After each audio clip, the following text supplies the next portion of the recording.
welcome to the Canon podcast, your home on the Star Wars Underworld podcast network for in-depth discussion on the lore, the High Republic, and the whole canon of the galaxy far, far away. My name is Matthew, and as always, I'm coming to you from Underworld North Studio here in Toronto, Ontario, Canada. As always, I'm joined from across the continent by your friend and mine, Mr. Joel Davis. Joel, how are you doing this week? Good. The weather's actually getting somewhat nicer. It's not hot.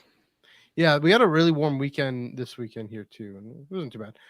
Anyway, this week, gonna dive right in. This is a whole diving right in podcast because it's how we roll here at the Iron Cannon podcast. This week, the Acolyte took us back to Brendok and the night of that fateful fire that destroyed Osha and Mae's lives.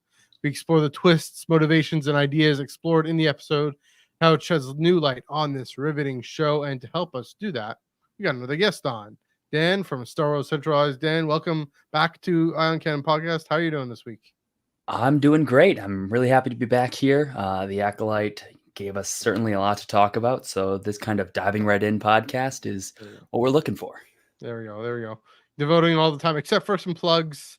Got to do some plugs out of the way. You can follow us on Twitter, Instagram, and Threads at Ion Cannon Pod, EYEONCANONPOD.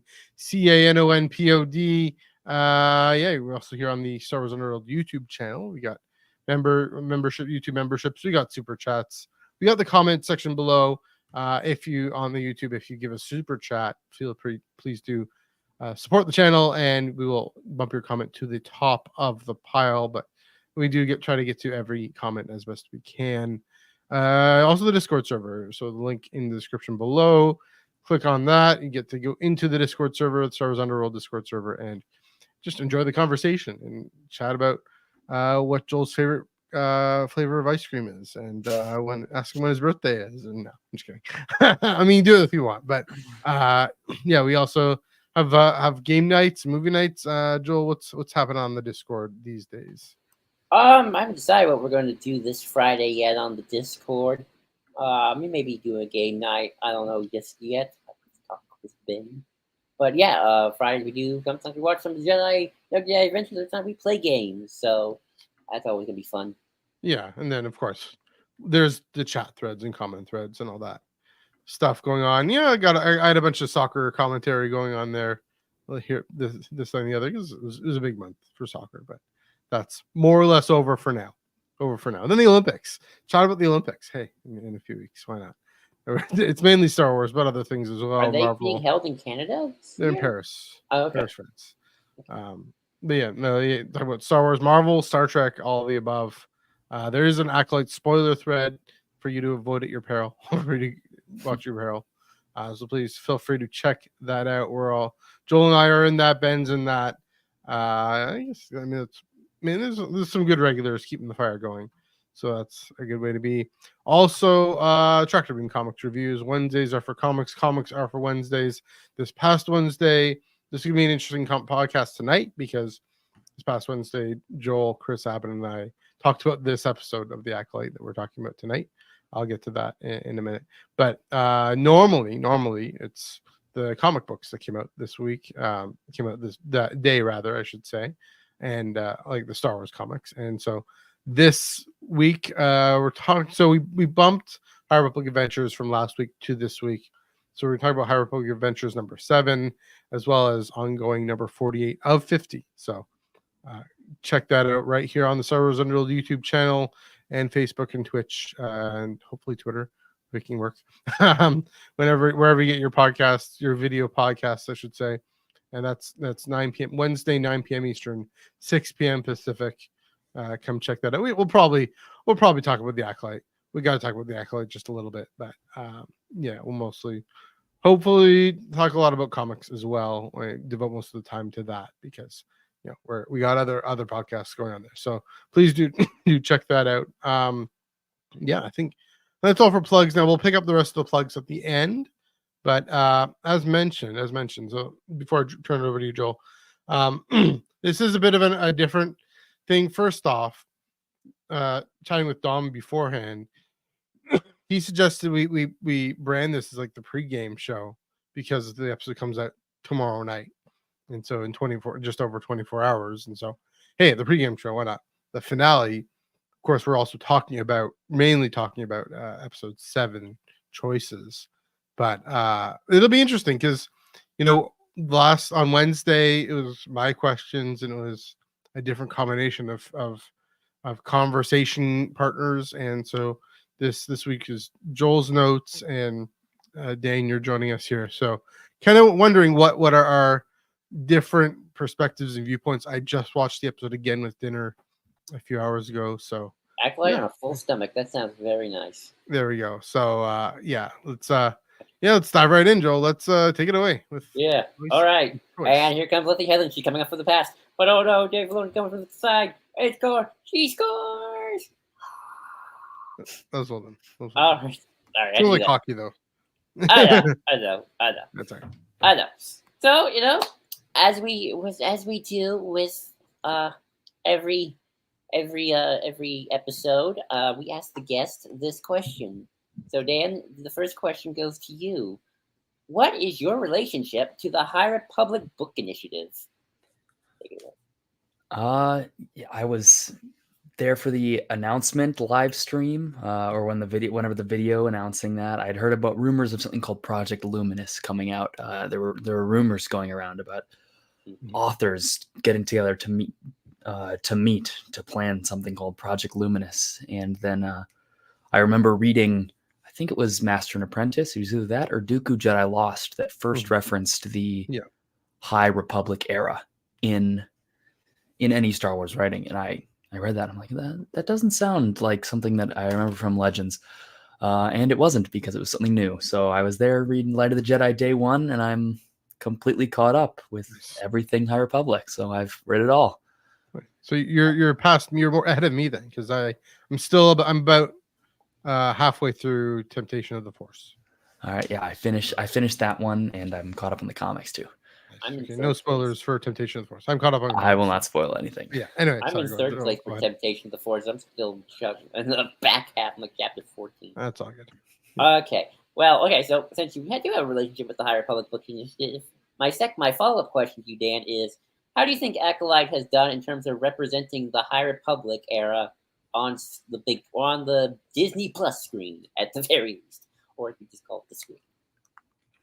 Yeah, bringing it to live action, I think that the biggest strength that the Acolyte has when it comes to translating the High Republic is that I really think they've absolutely nailed the aesthetics of the whole era. The robes, the Jedi Temple, just the way the galaxy feels, the way the Jedi kind of their technology looks and everything. It feels not quite prequels, but a little bit different, a little bit more kind of frontier version of the prequel Jedi that we see. Because while the High Republic is characterized by this cleanness and this organization of technology, and everything looks a little bit more fancy and ornate, it also was a time of exploration, and I feel like you feel that a lot more in the Acolyte, and that's definitely what I think is the Acolyte's biggest strength when it comes to representing the High Republic. And then the story and the characters also, in odd ways, not in direct narrative ways, but in thematic ways, reflect a lot of the themes of the High Republic as well. Because a big theme of the book so far has been the interplay between people in the Outer Rim and in the core, and people in the Outer Rim and the Jedi, other Force religions and the Jedi. And that's been absolutely central to the Acolyte, and specifically this episode we're discussing. So I think they've really done a good job overall. Yes, I remember from our last podcast. I remember, Matthew. I remember. We talked a little bit about escapism versus, I guess, realism. I have no other better term for it in terms of Star Wars storytelling, and how the New Republic era a lot more less escapist than say was the Legends of the 90s. And I remember you bringing up something really interesting, Dan, about High Republic era, and how Phase 1 very much is more escapist compared to Phase 2, and then Phase 3 is a little bit of a mix of both. Would you say that the Acolyte overall leans away from the escapism and more into, I guess, realism? I don't know what the word to use. Some people say realism. In terms of, the storytelling tone, even though it's technically in the High Republic? Yeah, I definitely, I think that's a really good point. And that was something I was going to say. Yeah. Following up on that is that the High Republic, like we talked about last time, Phase 1 very escapist, a lot of kind of like escapist fantasy with the Jedi, but there's references to the Night of Sorrow and the wrongs of the Jedi Order and the errors that they made. And then phase 2 gave us that reality, a little bit cynical, and then phase 3 is the realism coming clashing with the escapism and causing you to reflect on the values that you were representing when you're escapist. And that's kind of how the Star Wars actual, like the 3 Skywalker saga trilogies work as well. And I think the Acolyte, a lot of the harsh reaction it seems to be getting and how it represents the Jedi is because it falls pretty neatly in that reflecting on the cynicism, specifically this episode, because the show did start out like all the other Star Wars examples of the interplay between realism and cynicism have been. It starts out a little more escapist, but then we're presented with some harsh truths, and now we're at the point where we're reflecting on it. So I think the Acolyte, the series overall, is kind of embodying that arc on its own. Very, very good. Yeah, I'm going to jump in on that thought. Yeah, go ahead. Yeah, it's interesting that you mentioned the show gets the optimism. Maybe that's a bit more of a Star Trek word, but the hopefulness of exploration, and that also the challenges of being in these planets with these different environments, and the outpost on that other planet with the other robes, the more robes that we're more familiar with in the Skywalker saga. That aesthetic, that kind of MO, but that still represents more of an optimistic, sort of hopeful. I guess maybe I'm thinking about Star Trek, but also High Republic, the publishing initiative. And yet at the same time, this is 100 years later. This is what I like to call the time of the Great Retreat, the decline, right? And then so it is in the middle, right? Precisely in the middle, and then you kind of getting at that, how it's both at the same time, and how that's the interesting thing is with this show. So it's some people, I keep saying this, it's all about the confirmation bias. Not all about, but the confirmation bias is a huge part of our reception of it. Some people want the Jedi to be escapist, and so they're disappointed that they're too realist. I think some people want the Jedi to be too realist, and so there's disappointed that there's some escapism there. Different, going back and forth. Yeah, that's a great point. That it does capture both, and looking backwards and looking forwards at the same time. Which is to say, it's why it feels so authentically Star Wars and so authentically High Republic, is because it's able to do that. Yeah, I definitely agree. Agreed. So let's just get into the episode. So let's just toss it back to you, Dan. Overall, what do you think of the episode? Episode 7, choices. I'm a really big fan of returning to something familiar and seeing it from a different point of view. That is a somewhat controversial storytelling technique. A lot of people don't want to see things that are familiar, and they're not wrong for that. But I think it's interesting to reflect on things from a different point of view, and that's what a core part of Star Wars. It's from a certain point of view, there you go. And I just think that was kind of the whole point of the episode, was from a certain point of view. What the Jedi think of the Coven, what the Coven think of the Jedi, and how those preconceived notions affect their actions. So I really, really liked the episode. I saw that beginning with seeing a familiar scene from a different point of view, a different angle, and I'm like, oh, we're in for something good. And then it just got messier and messier, but in a good narrative way, where it puts us in a place to analyze biases and conflicts and conversation. And that's another reason that it's a lot like the High Republic, because it's a problem that probably could have been solved with a more effective dialogue, just like in the prequels. But that's not how our world works. Indeed. I would want to call this a series of unforced events, or no, I should have done from a certain point of view with the title. Dang. Oh well. Master, I'm going to toss it to you. It's been a Mhm. week now. You've seen the episode. You had a Yeah. nice dinner. What are your thoughts on the episode now? Yeah, I mean, I'll say the things that were kind of head scratchers in terms of what actually happened and is it really worth Torben taking the poison for? Now that I'm more familiar with it and less shocked or surprised by it, I guess you can kind of live with it. The the soul stabbing mother, and I say it's still, yeah, it's terrible. Thinking more about May and Osha and how May saw this happen in front of her eyes, and we'll get to all that. But thinking about how it relates, maybe my point, thinking about how it relates to the rest of the series, even a little more than I was on Wednesday, on Tuesday, and last Tuesday and Wednesday. Yeah, don't mind it. I definitely like with Dan, appreciate literally from a certain point of view, the way it's in conversation with episode 3, the way it really digs deeper into character motivations. And maybe that's the interesting thing is, I mean, episode 3 is the ultimate in confirmation bias litmus test. And it's digging deep into our motivations, what we bring to this story. Yeah, this one does show a little more. I'm still, again, we'll go into this more, but yeah, the unfortunate events part, miscommunication part, Torben won't go home, um, and how that just sets everything off.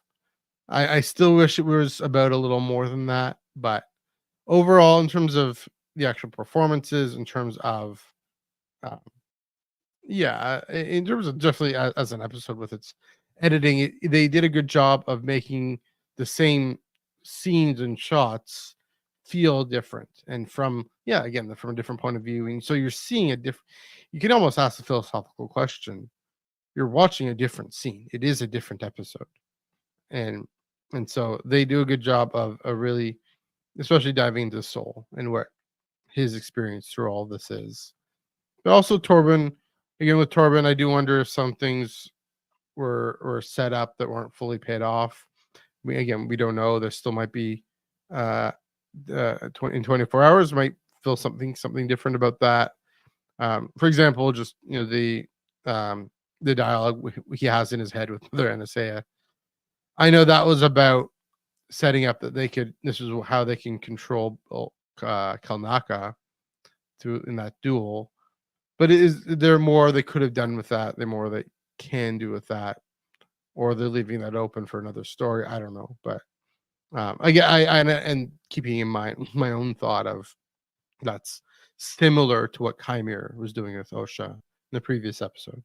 So yeah, there's that, but I think this one we had to think about a little more in terms of as opposed to episode 3, and a lot of the best parts of the series force us to think and force us to not just think, but force us to feel and then grapple with our feelings.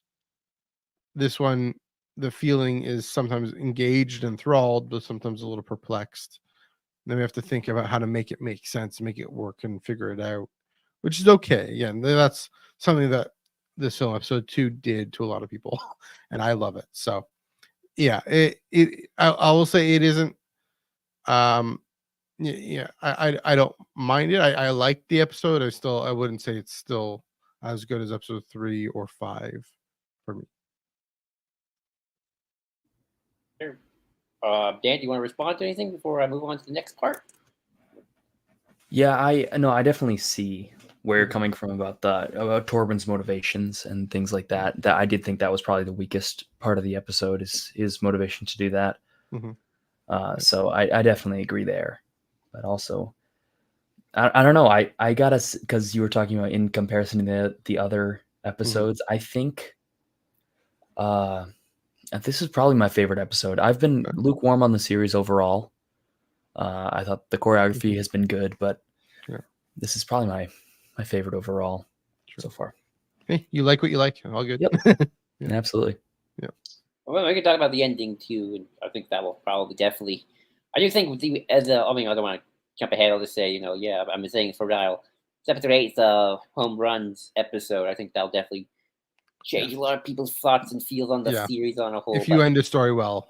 Exactly. But speaking of Torben want to go home. Why Torben even there? I don't think of Torben. Torben, poor Torben.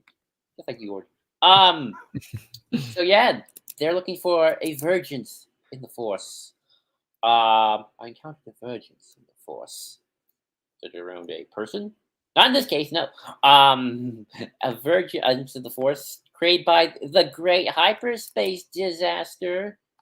And I have a whole thing about it. If you think about it, if this really does tie in with, the legacy chosen one stuff, then Marcion Rose started the Skywalker saga. So you have him to thank for Star Wars. I saw that on a forum, and I just thought that was funny. And maybe quasi true. Dan, I'll toss it to you. What were your thoughts and feels about resurgences in the Force, and of course, obviously connections to the High Republic books? I thought that was really interesting. Once the Virgins in the Force popped up, I'm like, all right, that makes sense. I think it's I think it's interesting to see a Virgins because we've in live action in the in like the movies and live action series. I think I don't know exactly where. I'm gonna check actually what the other Virginses in the Force were, but the only one that comes to mind is Anakin in the Phantom Menace.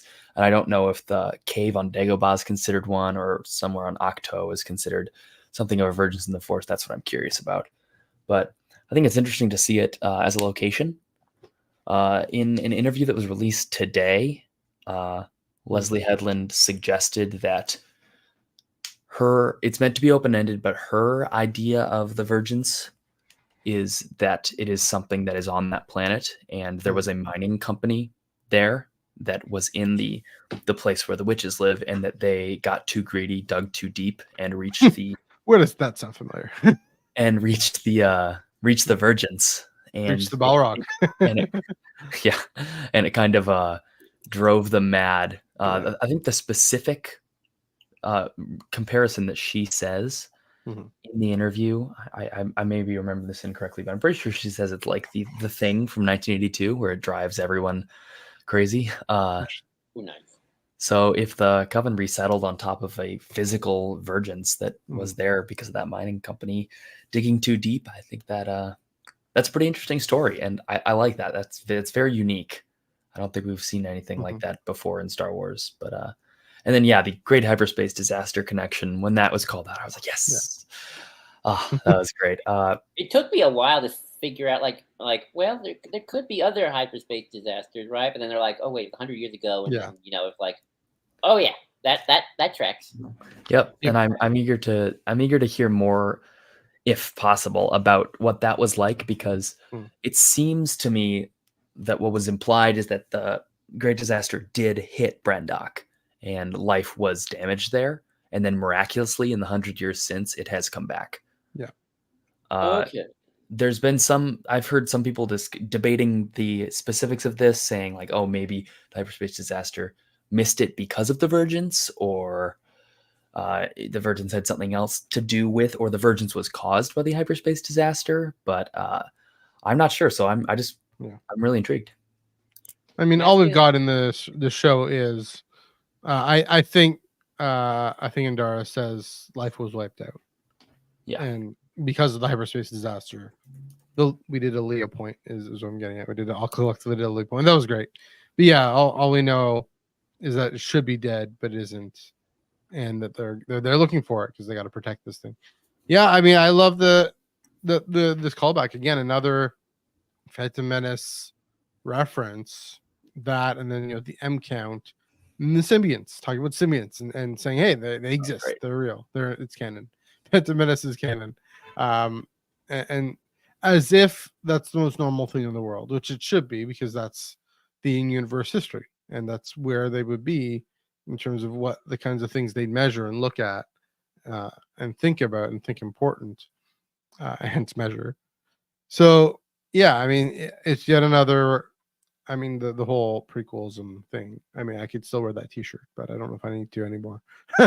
Yeah, because it's just really well. T-shirt. Yeah, you're wearing. I'm wearing this one, but the prequels T-shirt, the hashtag prequels one.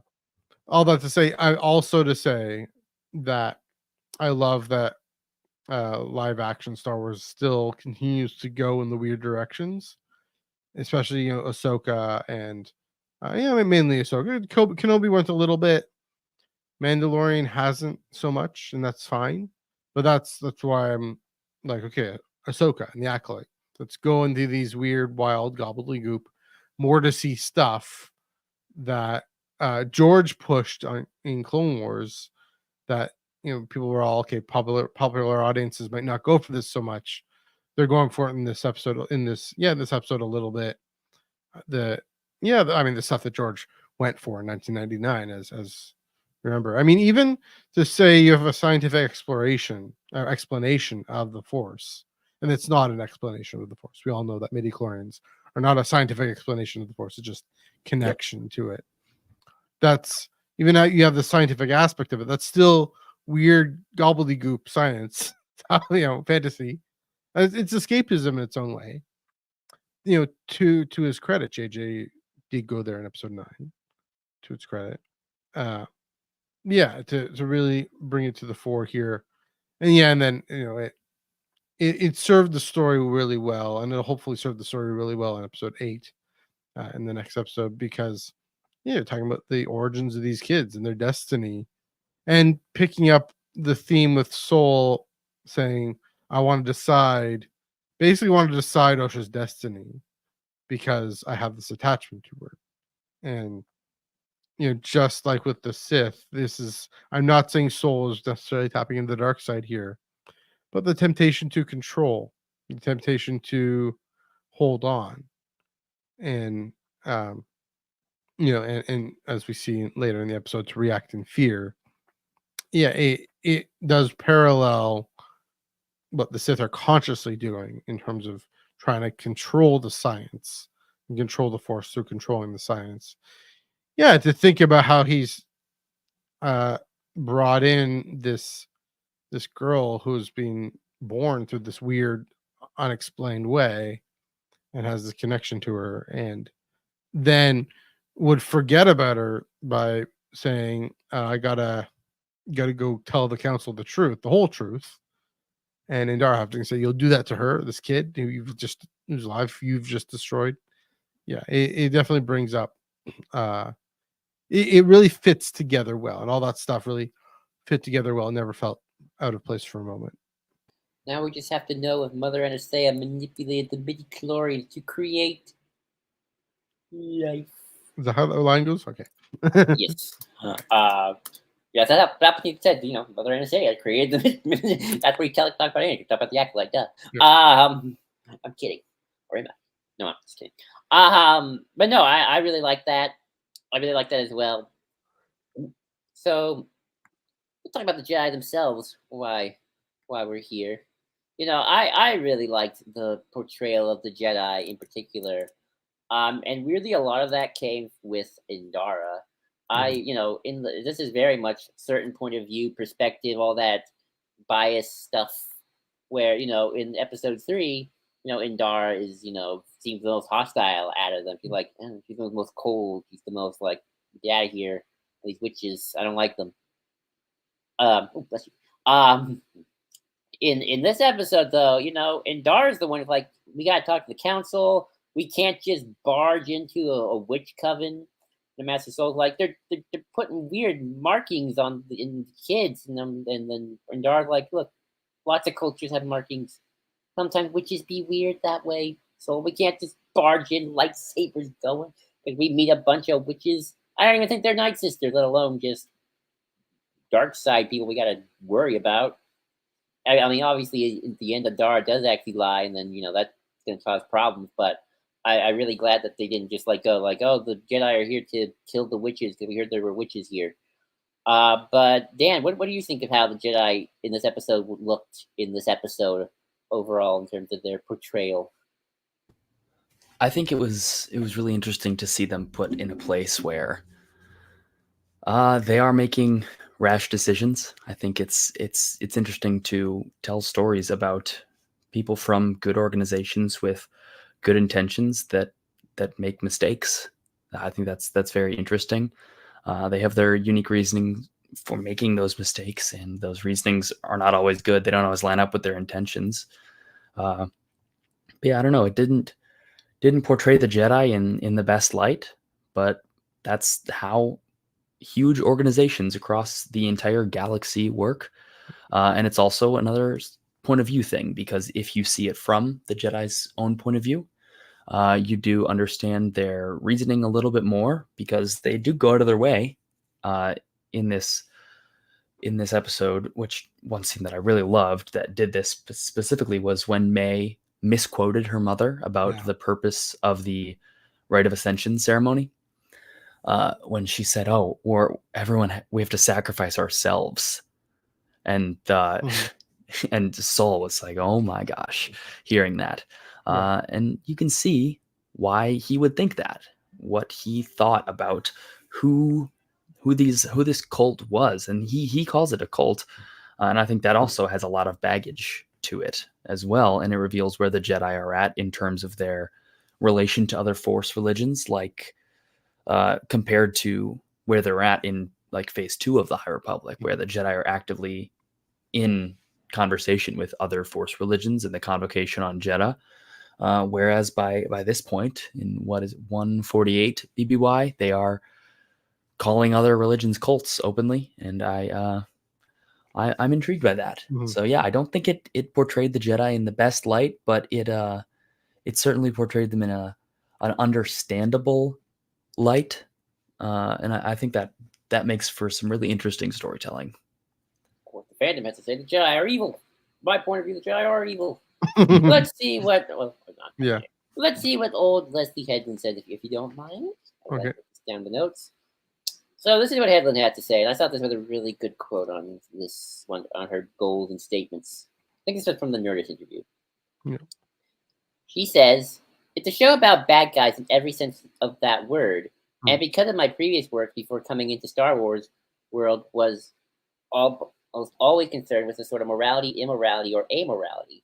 It was always about characters running through a spectrum of those things, as opposed to having a good character and a bad character, good girl, bad girl, a nice guy and a womanizer.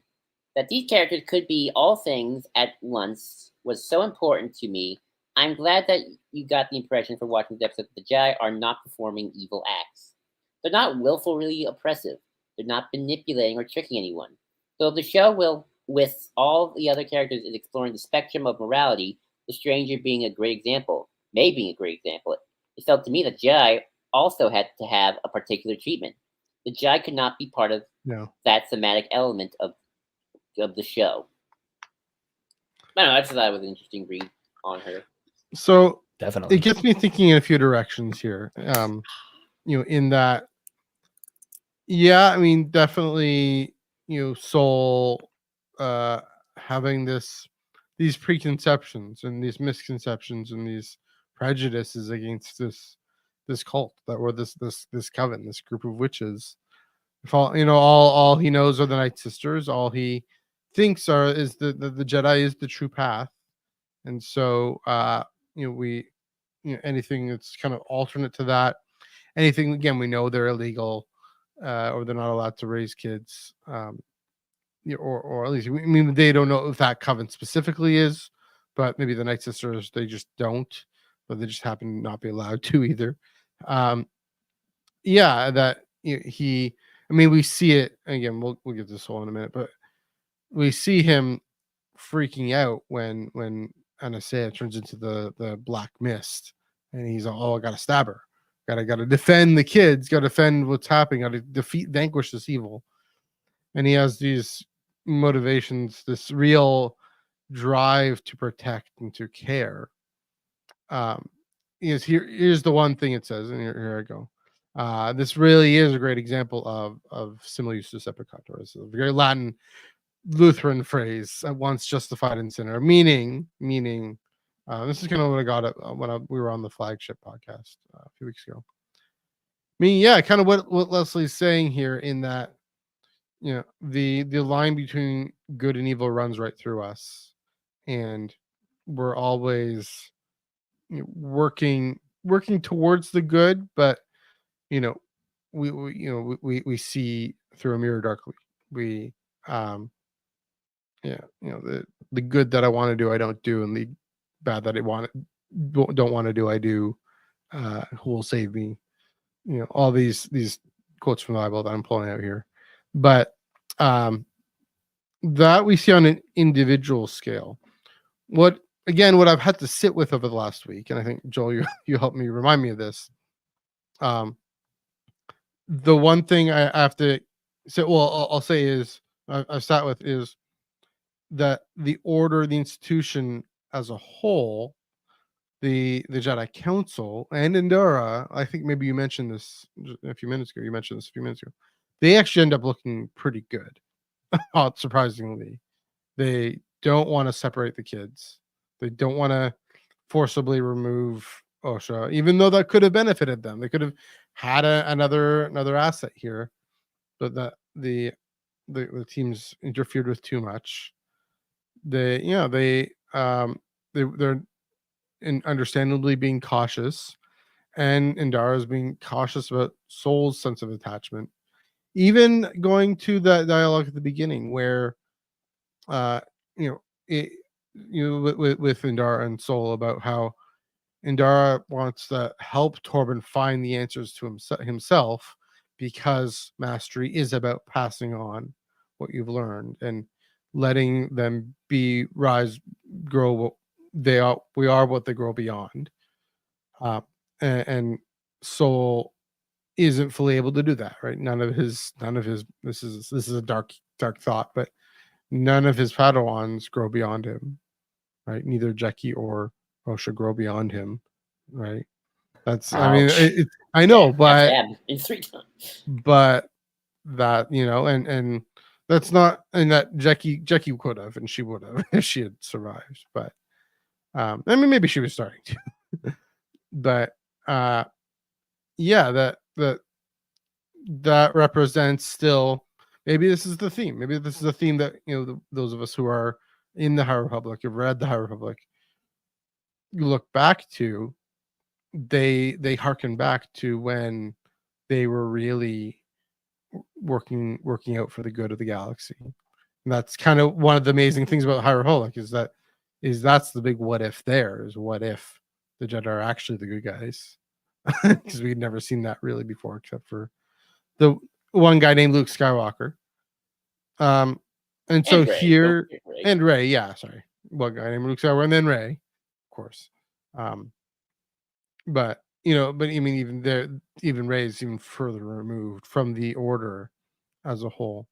So yeah, it's again bringing back to, this is the turning point. This is the turn. But also to remember, again, even in the late Republic, they are doing the best they can with what they have, and they got to remember there's this guy Palpatine who's shrouded everything in darkness too. So, yeah, maybe it Tenebrae, is, yeah, and so the set in this type of world building, this setting all this up, doing a really good job of even telling the overall history. Yes, here's what I'll say: telling the overall history of where the Jedi are at really well, and letting that serve this really intense, grounded character story about Soul and about Osha and Mae. And so that I appreciated. I will say, I feel like I'll say, and Dark came out probably the best, but at the same time, she still screwed up by not telling Osha right away, and that's gonna come back to bite everyone's butt. I mean, Did she screw up? I mean, hold on. Like, I do buy her point, though. I mean, that was an impossible situation, right? Oh yeah. Like, what would the council have done? They would have kicked her, go back to Brenda. I don't know, go be a mechanic somewhere. It is interesting that Indara recommends that Osha leave the Order 8 years later, but yeah, I do. Yeah, I guess that's, again, maybe that. Well, that's to Mother Anastasia's point. Good motivations. Here's the tragedy. Here's the tragedy of Order 66. Good motivations, and not just Order 66, but the whole thing. Good motivations and right choices are part of what lead to every Jedi in the galaxy being destroyed.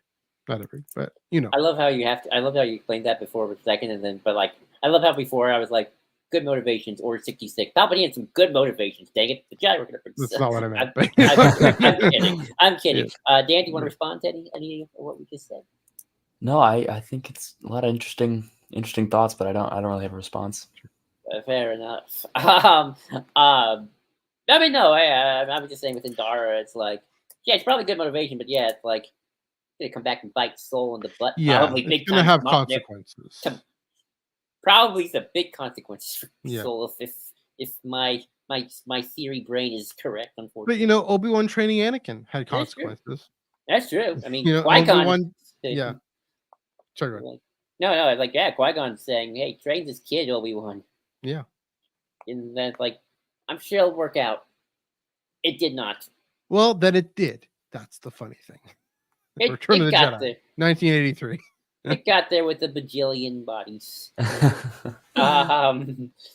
But yeah, I guess let's turn to the witches a little bit. Here, I have some notes on the witches. So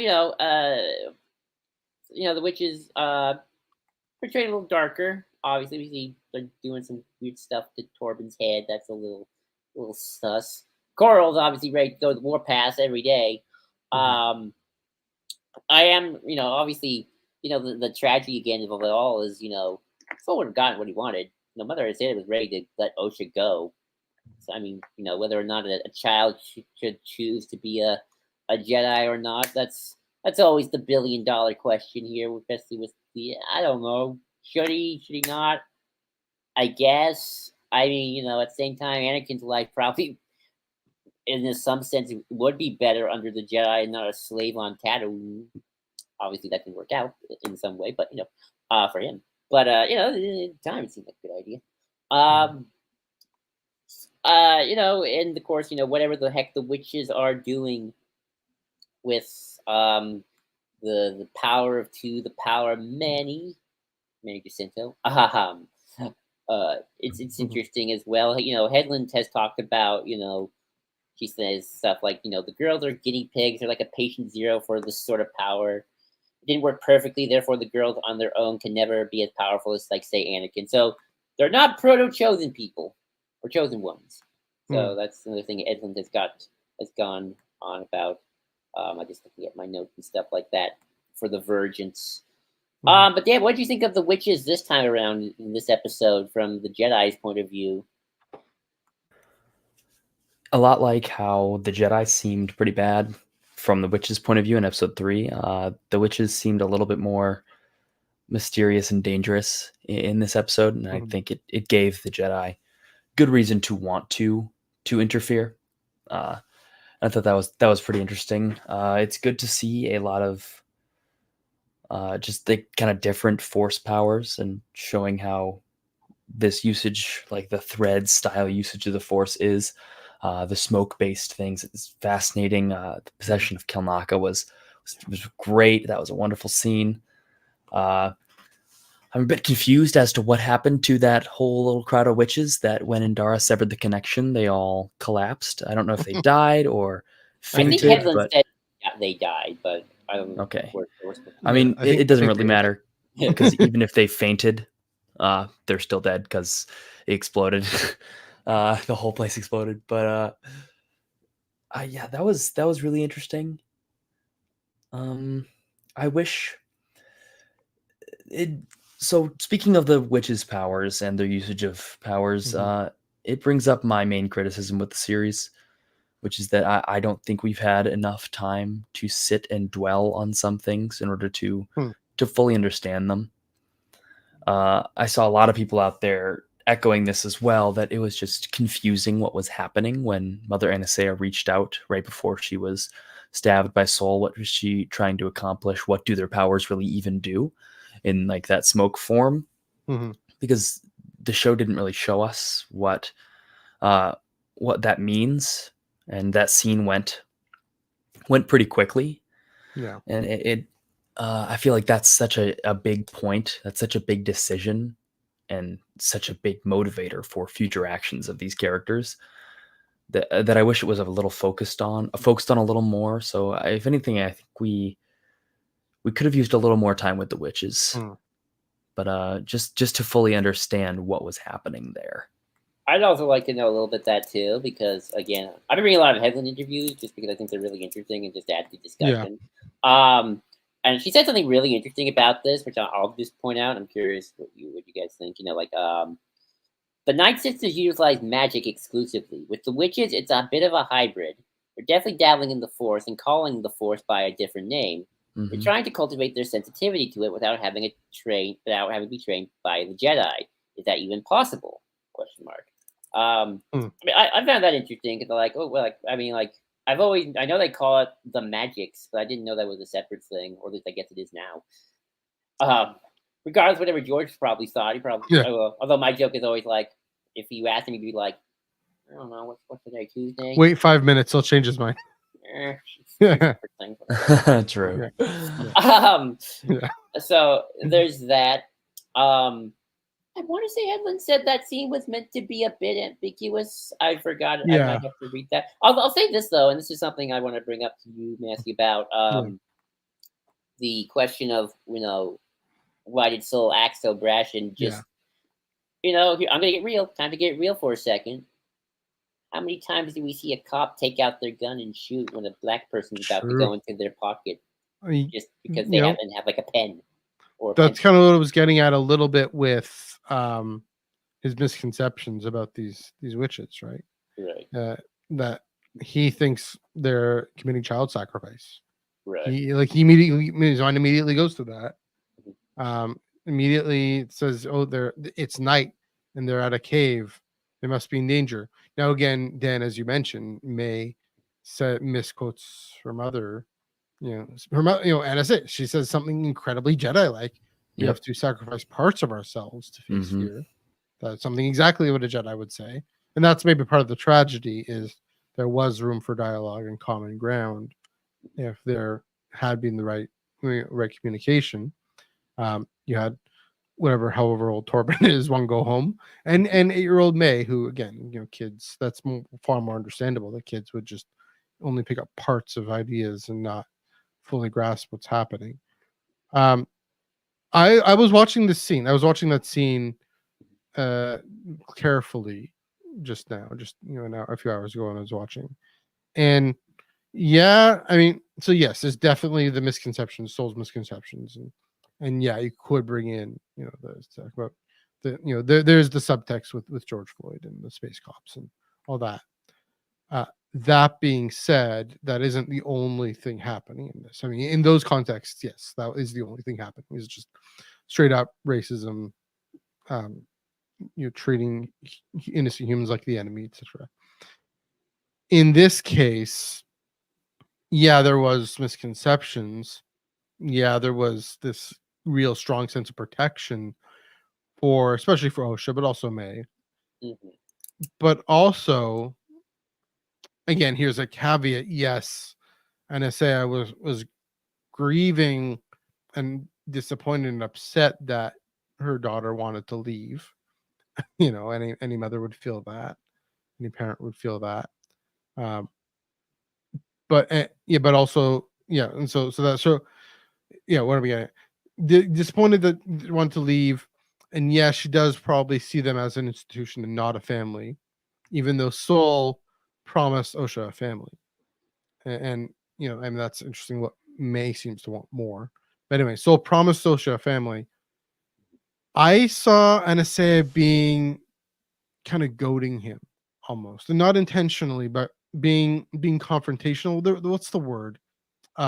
Aggressive. There's a word I had for it, but being snarky. Or just hard, just not bringing up the whole you're good, like institution, not a family, and your good motivations are going to end up all the Jedi killed. Both of those are true to a point. Obviously, Order 66 is the point there, but she wasn't giving off the sense of I'm going to let her go. She was giving off the sense of there's still intruders on my home and I'm going to defend them. So for all Soul knows, all these other witches with the bows and arrows and Coral clearly having this belligerent attitude. Anasea is in with them, in with that. He doesn't know that she's trying to counsel peace because she's being belligerent. Maybe is the word. She is being belligerent in that moment. I'm not blaming her. It's just, again, maybe that's another bit of, well, I mean, to Leslie's point, Anasea doesn't, is just being herself, being as she is, also escalates the situation. Not that she deserved what happened to her, of course, but you can see why a cop on his guard in a foreign spot would not have the right frame of mind, right? Would think gun first, saber first.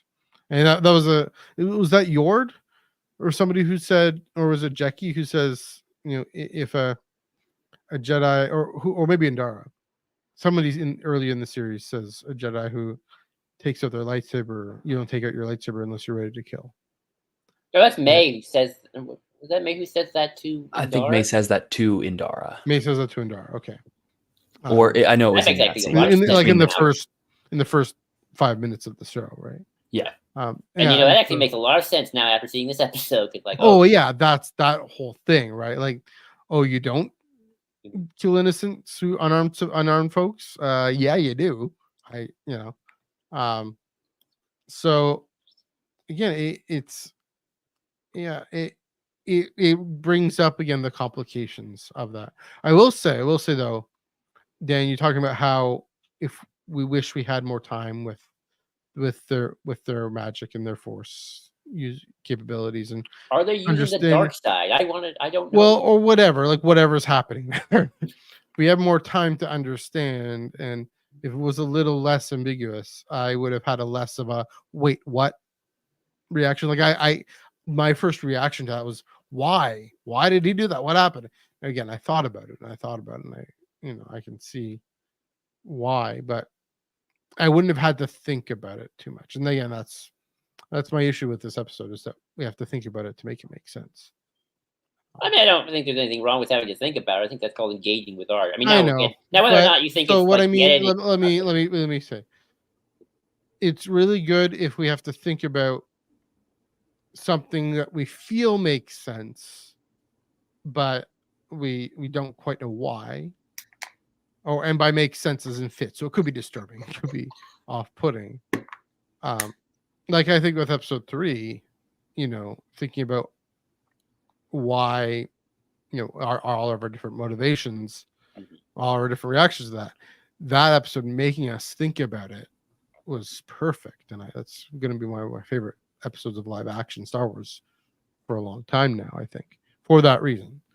This one, a bit of head scratchers, and also them having to the rest of the coven pulling like I was saying on Wednesday, pulling a Luke, except not, and just toppling over. It was just a way of getting rid of them, it seemed like, and so I would definitely like to know a bit more about these witches. Like, I'm still not sure. Are they tapping into the dark side, or is this just the Force expressing themselves? And then, of course, as it says stuff about the magic, it's like, well, that just makes me more confused. Like, magic and the Force are two different things. I mean, okay. Yeah. Maybe we're just getting at semantics at this point, but I think I personally do think that they are at least somewhat tapping into the dark side, specifically Mother Anasea. I do think that there is, when you think of the dark side is the manipulation of the Force, is the twisting of the Force for your own will rather than following the will of the Force, and manipulating it to create life is like a textbook manipulation of it. So I definitely think that she's at least doing that a little bit, and I think that's what makes it interesting. No, I agree. And we talked about if they have a connection to the Sith, maybe they'll have time to reveal it next episode. Headland has said, like, wait, next week we will get something about the girls' origins, so maybe there is that connection. Leslie has said as much. Let's hope so. Let's hope it's the truth. But because that is very. I mean, that's the whole Sith thing. They want to manipulate life. make it themselves and keep Yeah. it going for themselves. And again, the show is very much about intentions and whatnot. Mother Anastasia creating life so she can have kids. Although I guess she also wants the kids to become like the leaders of the coven. So Yeah. I guess that's somewhat of a more. I'm not saying it's a pure evil goal. I mean, clearly she's not abusing these kids. It's more understandable. She clearly Yeah. loves them, but at the same time, it's like there is a bit more of a goal here than just I want to be a mom. And that comes to a head in the episode, right? Where Right. And she chooses, she chooses the loving choice, but the rest of the coven, you can't let this kid go. She's our future. Yeah, she has to lead us, and we're not. That's another thing. We're not, in Dara's question, we're not quite sure why or how. Won't they all be too old? I guess they'll be too old, and the kids will only be the ones who are capable. I don't know. Yeah, a lot of things that bring up that the show questions the show brings up that didn't necessarily need to bring up, I guess. But also questions of motivation. I will say, looking at Anastasia's motivations, that also does give more weight to what she does with Torben.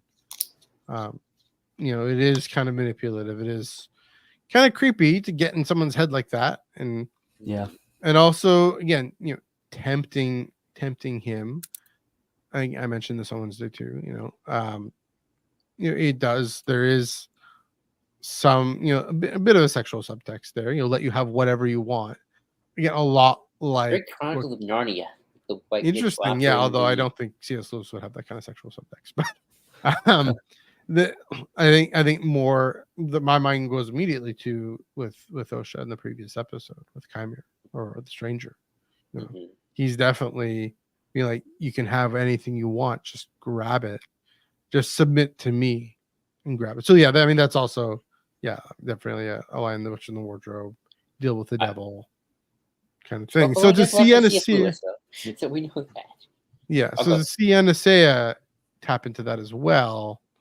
I mean, she was just using that to scare them, I guess. But yeah, it's just a weird thing because episode 3, she looks so good and kindly and trustworthy, and in this episode too, the moments, especially the moments that repeat, are from like not that are the exact same shot and are the exact same scene. Everything with the girls seems to be that, but yeah, I mean, the spectrum of a person, I suppose. Yeah, right. Exactly. That's it, exactly. Loving with our parents, but then horrible at work. It's not to get too real with real world historical figures, but there are plenty of real world historical figures who are like great parents, didn't abuse their kids, loving their families.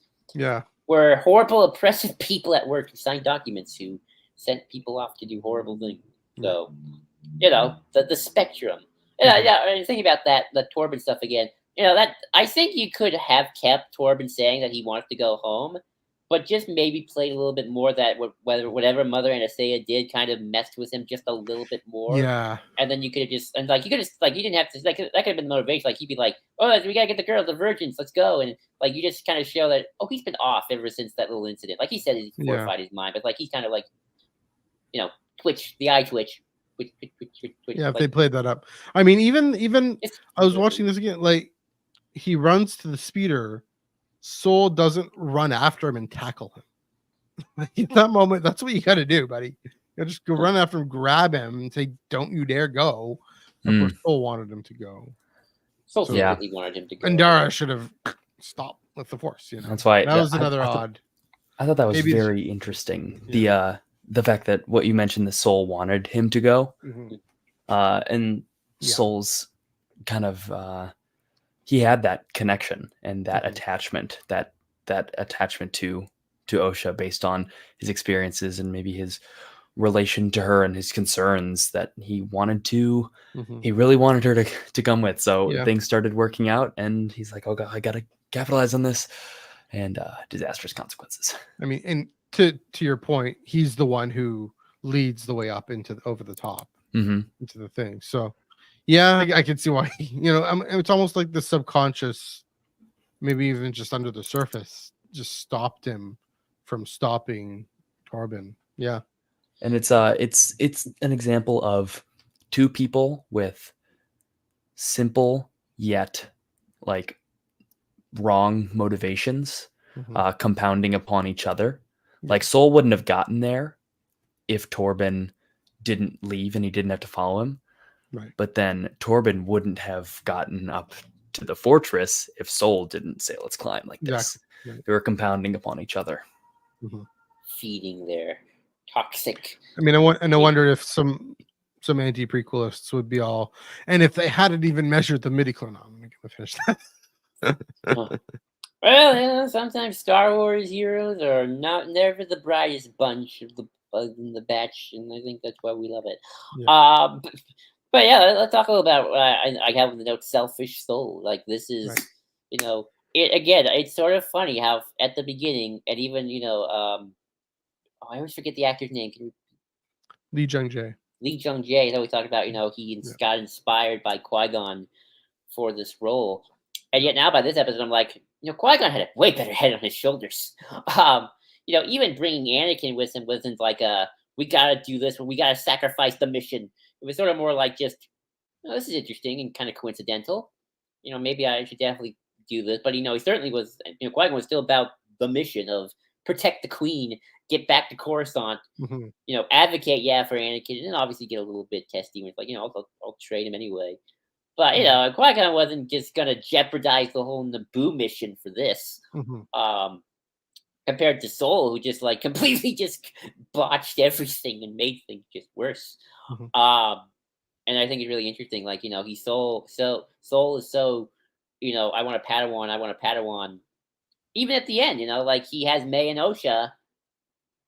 He does choose Osha. Mae kind of falls in the ground because at the end of the day, he picks Osha. That's a hard scene to watch. Poor Soul. He probably, and that's why I think it'll be interesting. It's kind of interesting now, and this is one of those things where it's going to be really interesting rewatching the show. Yes. From beginning to end, regardless if you feel like the individual episodes, like that, just kind of looking at it as a whole piece and kind of really seeing Soul has always been, I think, maybe, as much as he's been guilty about Osha, I think it's almost fate that he ended up with Mae when they did the switcheroo. I think he's probably got more guilt for Mae and what he did than to Osha. Not that he doesn't feel guilty for Osha, he does, and he wants to say something. But if he has penance to confess or sins to confess, that's probably better, right? Get religious. I'm gonna get religious. It is to Mae. It is to her that he owes penance towards, in a weird sense, maybe even more so than Mae. I mean, it's probably equal, but it's probably more Mae because Mae had to actually watch it. Poor Mae. Yeah. I now get Mae. I think a little bit more this episode, We all do. in a sense. But Dan, Definitely. what are your thoughts about Soul and everything I just brought up? You brought up something that I hadn't really considered, which is that Soul probably feels really, really horrible about Mae, and now that he knows, because that was kind of the end of episode 6, is that he knows that it's not Osha, and I'm really eager to see where that goes character wise. It would be really interesting to see him apologize earnestly for that, and how that would make Mae feel to know that the amount of regret he has had has been not equal to, but has been a significant amount when compared to her grief, which has kind of probably framed the Jedi as not feeling guilty at all. These Jedi just came into my home and killed everyone and probably seriously injured her. It seems like she might have gotten injured in that by being dropped. But I don't know. It'll be really interesting because forgiveness is a core part of Star Wars. And I don't know if she'll be able to forgive him or not, or how she'll feel about that. That'll be really, really interesting to explore. But then also... just on the flip side, Osha now learning some darker truths about that night as well. Both sides, both of the girls are going to be so changed by learning the full story, and I can't wait to find out what that is, and I hope we're able to dwell on it enough. Yeah. Matthew, what are your thoughts on Mr. Soul? Yeah, well, and to Dan, what Dan was picking up, Dan was saying, yeah, they've moved in the middle, right? May had this very, maybe to hope I'm not reiterating too much what you're saying, but May had this very all or nothing view of, yeah, the Jedi, they invaded my home, they're evil, I have to go. I mean, go join the Sith or whatever. Osha, the Jedi are good. They rescued me. Oh no, they're kind of meeting in the middle a little bit, and I'm very curious too, right?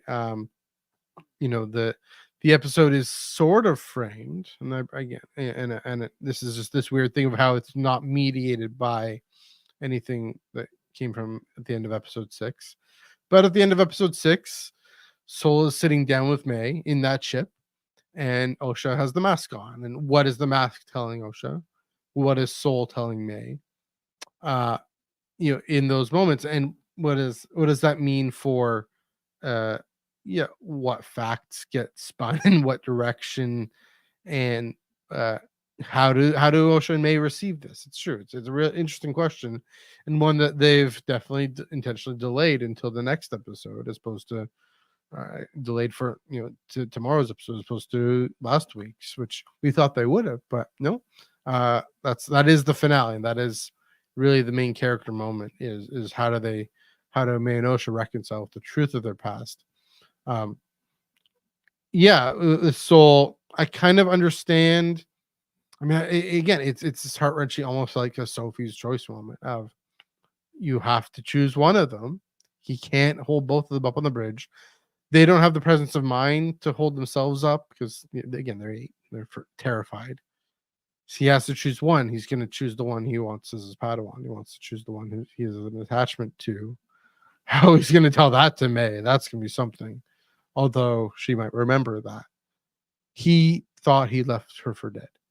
He thought he left May for dead. And that is, yeah, you're right. It's probably why one of the things he feels so guilty about, of course, killing their mother in cold blood like that. And I'm always, again, I've been curious about this through this whole season about what can reconciliation with himself mean. Can he reconcile with the truth and with the past, and actually learn and grow beyond his past? I do hope that's true. I hope that for real world reasons about, how my real world institution went in and helped create the residential schools and all these different tragedies that we've been complicit in, and learning to move past that, or learn from that and grow and seek the well-being of everyone in society. Interestingly, though, just thinking about the parallel with just going back to this, but the parallel with Qui-Gon, the contrast with Qui-Gon. Yeah, I mean, it's funny. I think Dom was saying something about how Vernestra wants to be like Stellan, and Yord wants to be like Avar, and they want to be like the masters that they have that they look up to in the past. I think Soul, in a way, kind of wants to be like Qui-Gon, but he's too emotionally driven, and also less. I mean, he wants to be like Qui-Gon in the standing apart from the council and away from the council, and not fully trusting of the council, but he doesn't know how to work with the council, and he refuses to, even when in this time when the council's actually right, turns out. And in the Phantom Menace, it's not necessarily that they're wrong, it's just that it's more complicated. He's 9 years old, he was a slave, all that. At least Qui-Gon goes to the council and seeks their advice himself. Soul insists that Indara doesn't talk to them. Soul rushes in, goes against what the council says of leave these girls alone. Do go back to the field work, try and find the Vergence itself. Yeah, like we were saying, Dan, that he wanted Torben to go, and he wanted to go back and grab them. And yeah, it is the most complicated, right? I think it's I mean, it is maybe, yeah, to me, the clearest example. I'll have to think about this if this is true, but my instinct right now is saying it's the clearest example of the once, justified incinerator, the one, the really genuinely caring and protecting of Osha, but also unaccountable and rushing in and saying, yeah, he can um, have have a say in what her destiny is, and yeah, this is where that ends up. So here's a thought. I just had an amazing, wild thought. Here's the thing. Uh, this is what happens when this is what a gray Jedi kind of is. Here's what I mean. Not intentionally. Like, that's the thing. No one intentionally. That's the thing with gray Jedi is they're trying to intentionally be. Oh yeah, being selfish is good. Nobody says that. Nobody thinks that. Soul doesn't think that. It's these unchecked self motivations. I'm going to tap into those things, and this is what happens. And so it is, yeah, another point of saying, balance as light can comprehend dark and shadow self, and you can grapple with it, but if you keep moving towards dark, and this is again with Osha's story as the Acolyte, you want, once you give into the dark side forever, will it dominate your destiny. And it's hopefully, again, I hope Soul can come back and pull back. We know Osha won't, and that's the story, and that's in part because of Soul's choices and the consequences of those. Dan, you did a whole video on Grey Jedi, which is very good, by the way. Go check it out, people, if you're watching after this. Do you want to respond to that? Thank you. I think this series has definitely commented on the whole Grey Jedi concept. As I say in my video, I think the Grey Jedi concept is something that has a lot of holes, and the only way it can really work in storylines that maintain Lucas's view of the Force is if it is a temporary state that leads towards corruption, because the dark side corrupts wholly, and I think that is true no matter your intention. And I definitely think that the witches could be an example of that, specifically with the Virgins. And I think the idea of the Virgins corrupting is really interesting because it makes it not necessarily a neutral thing, which is something that I'm curious about, which is kind of what I touched on more earlier about wanting to know more about that Virgins. But I'm really intrigued on specifically with the gray. Yeah, I can't help it. I have to do this. Yeah, of course. Like the gray middle ground Yeah. of the Force when it comes to Mae and Osha, because this gets into theological concepts a little bit, but the idea of like if someone is ever, like, if you believe in predestination and like the view of the Force, and views of the Force in terms of predestination and the Force's will and the Force having a will and being outside of that or inside of that, whereas if you fall to the dark side, were you ever on the light side if you had those intentions? And I think that's a very interesting concept that the series seems to be exploring. And what I'm really intrigued about is where Soul's going to go from here. Yeah, because there's been a lot of actions that he's been taking that have not been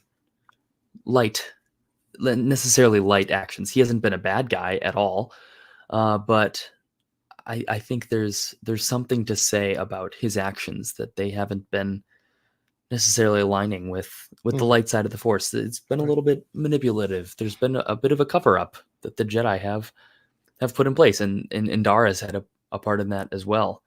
Right.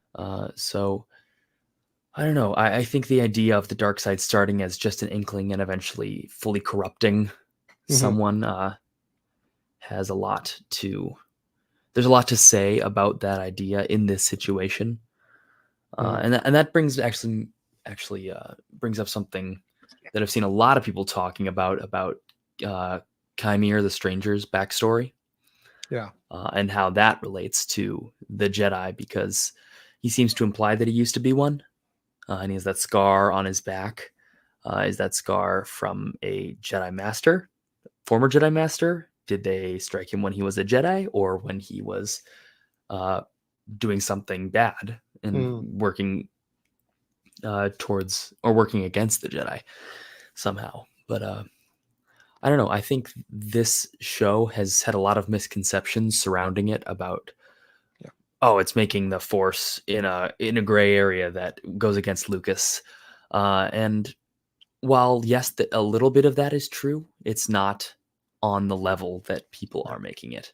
Yes, it is introducing some gray area into Star Wars, which has a pretty black and white morality in universe. I think that there are certain areas where it's interesting to get gray in morality when there are those institutions, and that's the incorporation of a human element. There is a human element in all of this, and there are people that make mistakes and that have misguided intentions that don't align with that good and evil. Now, doing it intentionally, like the Great Jedi concept, is just a power fantasy. Sorry. Yeah, no, power fantasy. Good way of putting it. Yeah. It's a power fantasy and a desire to have your cake and eat it too. To be able to, like, one of the top comments on my Great Jedi video was like, I'm a gray drug addict. I get all the benefits and none of the downside. It's like that's kind of how it works. So I think where the show ends up could end up being actually something of a powerful statement against the whole Grey Jedi concept of that morality is an objective thing when it comes to the Force, but people don't always match that. I like that, but I will say, and this isn't a critique. This is just something I worry about. The with Soul. It's like I feel like maybe it's gonna be tough for Massey, maybe, but it's like I feel like if we want to do that, maybe have Soul turn, go a little red, maybe get a little yellow eye. I don't know, maybe not go real dramatic, but like maybe it's time to tap into that anger a little bit by the end. Like have him not go not be the new Sith Lord, like I am Darth Plagueis, but obviously like have that moment of slippage, that moment of like kind of like how Cal has it at the end of Jedi Survivor a little bit for like a few seconds before he pulls back. Maybe or Luke in Last Jedi, right? Or Luke in Last Jedi. Luke in Return of the Jedi, even with about to chop Vader's hand off. But he does before he stops. So like maybe show that Soul has that moment. Obviously, like don't kill Soul off before as a villain, but definitely I think maybe. Because again, Matthew, I think you need to go into with the finale. Oh sure. Without the idea of this being a happy ending or even like reconciliation. Yeah. Oh yeah. No, I get that. Anything could happen. Anything could happen. This show, right? Yeah, that's fair. I think he did get that moment. He did. He when he stabbed NSA. That was his tapping into the dark side moment of just pure.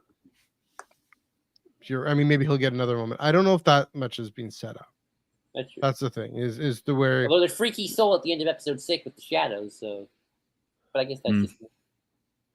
Really? At the end of the episode, he's just sitting down with May to talk. I mean, he didn't kind of shadowy, looked a little intimidating, kind of creepy. Yeah, maybe.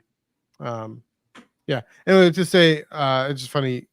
We got Sibelius Sepulchre, we got Tulip, we got the fallibility of a church. Here we go. This episode brought to you by the Protestant Reformation. If anyone gets the reference, please. Oh, those references, please. I get Tulip. Oh yeah. There you go. Yeah. What did I say?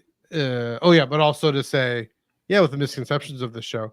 To be fair, Leslie did goad us into it. Speaking of being goading with her interviews, she definitely I mean, that was definitely a very smart PR move to say, hey, I'm going to say this thing that's going to get everyone talking. And I mean, I applaud her for it to say, hey, yeah, I'm going to get people worried about if this show is going to go against George's vision and question how here's another thing, how much, holy they hold George's vision to be, how much they believe it's scripture. You know, how infallible and inerrant they believe George's vision to be. To say then that she comes into it, yeah, like you're saying, she the show really does get to what Star Wars is all about fundamentally, is the implications of our choices. And are we seeking the light and the well-being of everyone? And that's again the big difference with Qui-Gon. You know, he was always in control of himself. And that's the big difference with Soul, is he's just not. And Qui-Gon is able to, yeah. I mean, he gets beat by Maul. Okay. But then what happens? He becomes the first Force ghost in centuries, because he was always centered on the living Force, always centered on what the Force is calling him to in that moment. And maybe even the Force is I mean, not really. I mean, there's I won't go as far as say the Force was calling him to get out of the way, like it was calling on Obi-Wan in New Hope. But it was calling on Soul to get out of the way, not fully, but in Osha's case, and he got in the way, and this is what happened. Well, to quote one of our friend, Ellie Glitter Bomber from Star of the Ferrex, this is a show that really makes you question goodness in kind of a way Star Wars never really does. Yeah. People always say, oh, Andor's like the most morally gray Star Wars. Like, I don't know if I agree with that. Like, when Andor does bad stuff, he gets punished for it. When he actually does do good stuff, he kind of gets rewarded. That's the point, to get Andor to start doing good stuff and not just sitting on the sidelines and want to go to vacation in Star Wars, Florida. Where, here, Soul does generally fear for these kids. It's very much his conception of what he thinks the witches are. And, it's like, it's a good motivation. He is not doing technically a selfish one, except for maybe wanting a Padawan. He is wrapping it around, oh, are these kids okay? What's going on? Are they about to be sacrificed? What's going on? Yeah. But instead of normally when Star Wars was like, oh, I gotta save the kids, good deed. I gotta save the kids. Oh shoot, I just made these kids' lives worse. We were going for a good deed and didn't get rewarded. In fact, it just made things worse. Yeah. I will say this show makes Andor, shows us that Andor's morality is very black and white. It's Empire good, Empire bad, Rebels good, Empire so bad that makes Rebels do bad things. But that's an important distinction. Like it's actually, which is, it's fascinating. You have oh my gosh, I keep blanking on his name. Luthen, his speech, right? Yeah, Saw is a little gray there. That's true, especially later on. Luthen doing bad things, but again, that's still primarily the Empire's fault. This one, it's are Jedi good? Are Force cults bad? Are saving the kids good? Is saving these kids good, as opposed to Luke? Here's the thing: Luke in the Mandalorian season 2 ignites the green. It's the droids, but still goes ham on these droids, just like his father does at the end of Rogue One, to save a kid, and it's the right choice. It's a good choice.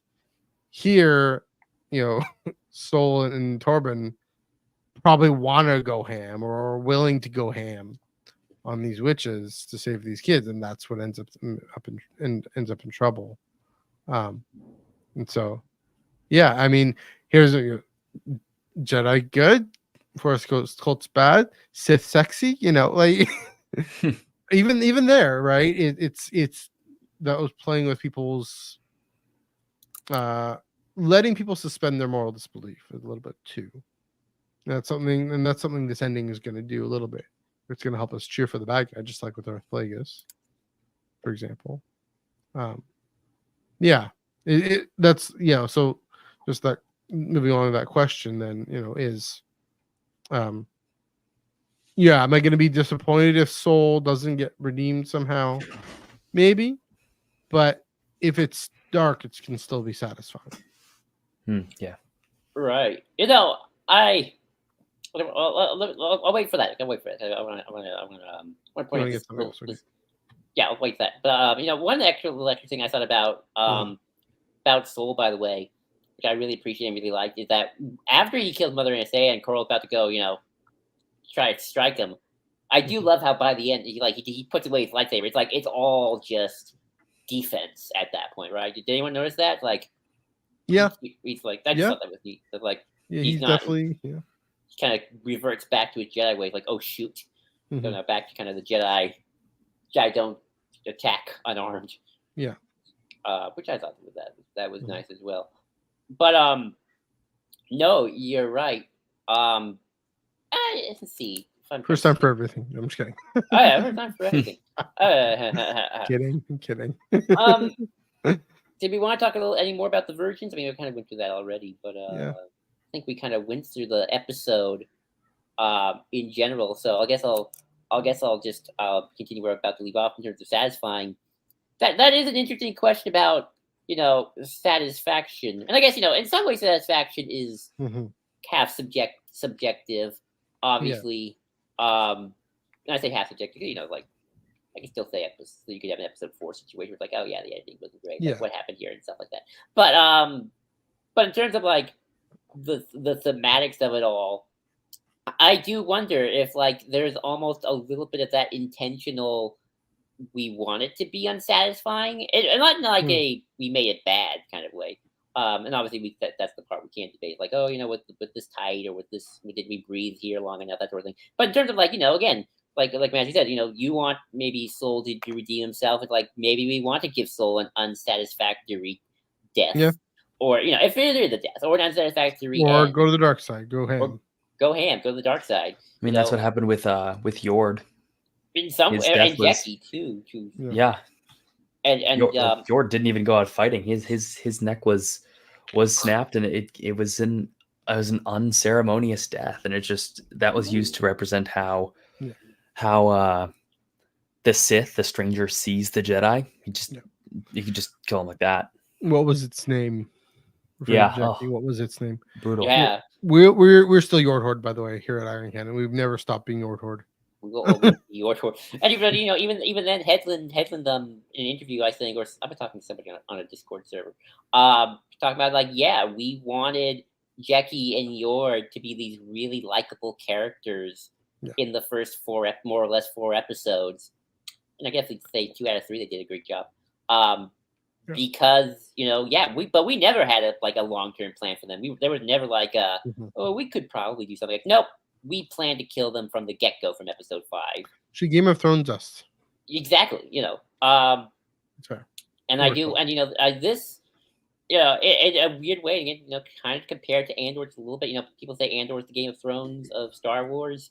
Maybe in terms of like the prestige television thing, but I definitely think in terms of like the morality and like how far we're taking the quote-unquote the gray. This is probably the most Game of Thrones in terms of like.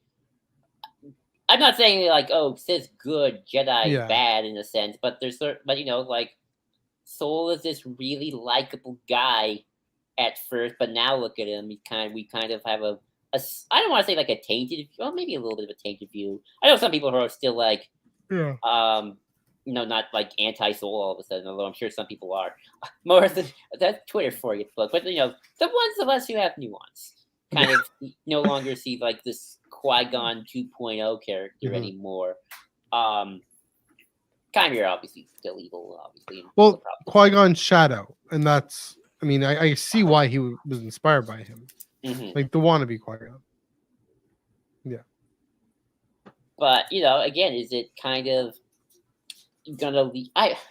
We're saying leave us unsatisfied because that is such a subjective thing to say to a certain extent. Yeah. That I do wonder if like what what is that, if that is the purpose. But yeah, I guess I'll throw it to you as we sort of speculate about the ending, and I'll kind of narrow the question down. Just this is how I've been trying to think in my brain. What do you think is important to resolve with this season finale? And what do you personally think is important to resolve? Because I sometimes wonder again if we are putting focus on things that maybe aren't important, or at least what Headland doesn't think is important. And obviously, if you think that, I'm not saying it's a bad thing. But what do you think is important, and what do you think the show thinks is important? If that makes sense at all. I'm sorry if it's a bit of a confusing question. No, you're good. That is definitely a big part of it. We've seen that in a lot of other Disney Plus streaming series where fans are focused on one thing, and that is not exactly what the showrunners were focused on, and that is a distinct difference. And I do think fans might be a little bit too focused on seeing the Sith Master. There's been a lot of hype built up around, the Sith Master is going to show up in this final episode. I don't know if that'll happen. I don't think it will with the runtime that we have, but that also, on the opposite side of things, leads me to my biggest concern. I'm an editor. I love editing. I love the craft of editing and storytelling. And I've found the editing on this series to be particularly not up to the standard that I would want. Because Star Wars is a very well edited series. There's a lot of significance in that. My favorite Star Wars projects tend to be the ones that are better edited, I guess. But this series has really not been able to stick a landing for any episode, I think. I haven't found myself satisfied by the ending of any of these episodes. Then I have to think back to the middle and realize that the middle was pretty good of each episode, but then the way the credits roll doesn't feel like climactic in any way for really any of these episodes. So that's probably my biggest complaint, but it's a complaint with the series so far, but one that could lend itself towards my fears for this final episode. I hope they're able to end like episode 1 and 2 ended not in a way that felt like a good ending. And I really hope that even if they can't end an episode, that they'll be able to end a season. But that is my biggest concern. I'm worried about how they can make an ending seem like a definite ending, and maybe they will, because on the counter side of that, there has been a lot of people saying that this series is meant to be one long story. So the ending of each episode isn't necessarily an ending, but more of a transition to the next episode. And I can see that. It's not what I like in my TV, but that is what some shows do, and I think that's fine. But we'll see how they end this season. I mean, yeah, we talked about how this suffers from 8-part movie syndrome, but at this point, it's like, they're already going back to movies, so it's like, they fixed that problem. So it's sort of like, it's like, they're going back to movies at this point, and streaming probably just winding down to one. I can hear some sounds in the kitchen. No, I am curious, because Headland has talked about wanting this season to be self-contained, and that is if the show, I mean, I hope you're right, Matthew. I hope you're right. Your instincts are right. If the show, actually, no, your instincts are the opposite. My bad. Strike that, reverse it. But if the show doesn't get a season 2 or 3, what do you mean? Oh, right. Yeah. That Matthew thinks they will. So that's what I mean. But no, I'm not so sure anymore. But it's true. But if the show doesn't get a season 2 or 3, then you can kind of watch this as a singular, self-contained story. And when I say self-contained, I don't mean like it doesn't connect to the bigger picture. It still could, but in sort of the same way, A New Hope I still think self-contained, even though we know the bigger picture. With the Death Star blowing up, so that is kind of, and that's kind of why I do think ending it with sort of like, I don't know, Plague is showing up and telling Mae, come with me and I will teach you the dark ways of interest loans. Evil Yeah. dark side banking, interest loans. So only the bankers knew. yeah. No, go ahead, Anyway. Matthew. Go ahead. Well, I just want to jump in and say, reflecting on where I've kind of maybe changed in the, I don't know, maybe in the last hour and a half. Who knows? Realizing, oh, this is how I'm sitting now. Two things. Yeah, I'm no longer convinced that it's going to end. The outro card will return in season 2. I'm no longer convinced that we need to know in this, oddly enough, paradoxically, how this connects to the wider story. What we absolutely need is Osha committing to the dark side. That's the one thing that needs to be. She needs to be the acolyte, or else what on earth is this show called? We need to see that actually happen. Twins. Yeah, it's called the Acolyte. We need to see Osha become the Acolyte. We need to see her commit to that. And so that really is the one thing it really needs. Now, here's the thing about season 2 and not being so well, not needing it to be connect to the wider galaxy, but also maybe the satisfaction of it ending being kind of limited. Joel, you shared the thing from Force Center about Ahsoka and how that was. They were talking about how Ken Knapsack was talking about how that was a struggle to actually get a season 2 greenlit, mainly because and so here's the thing: is his point, or maybe it was Joseph's point, was that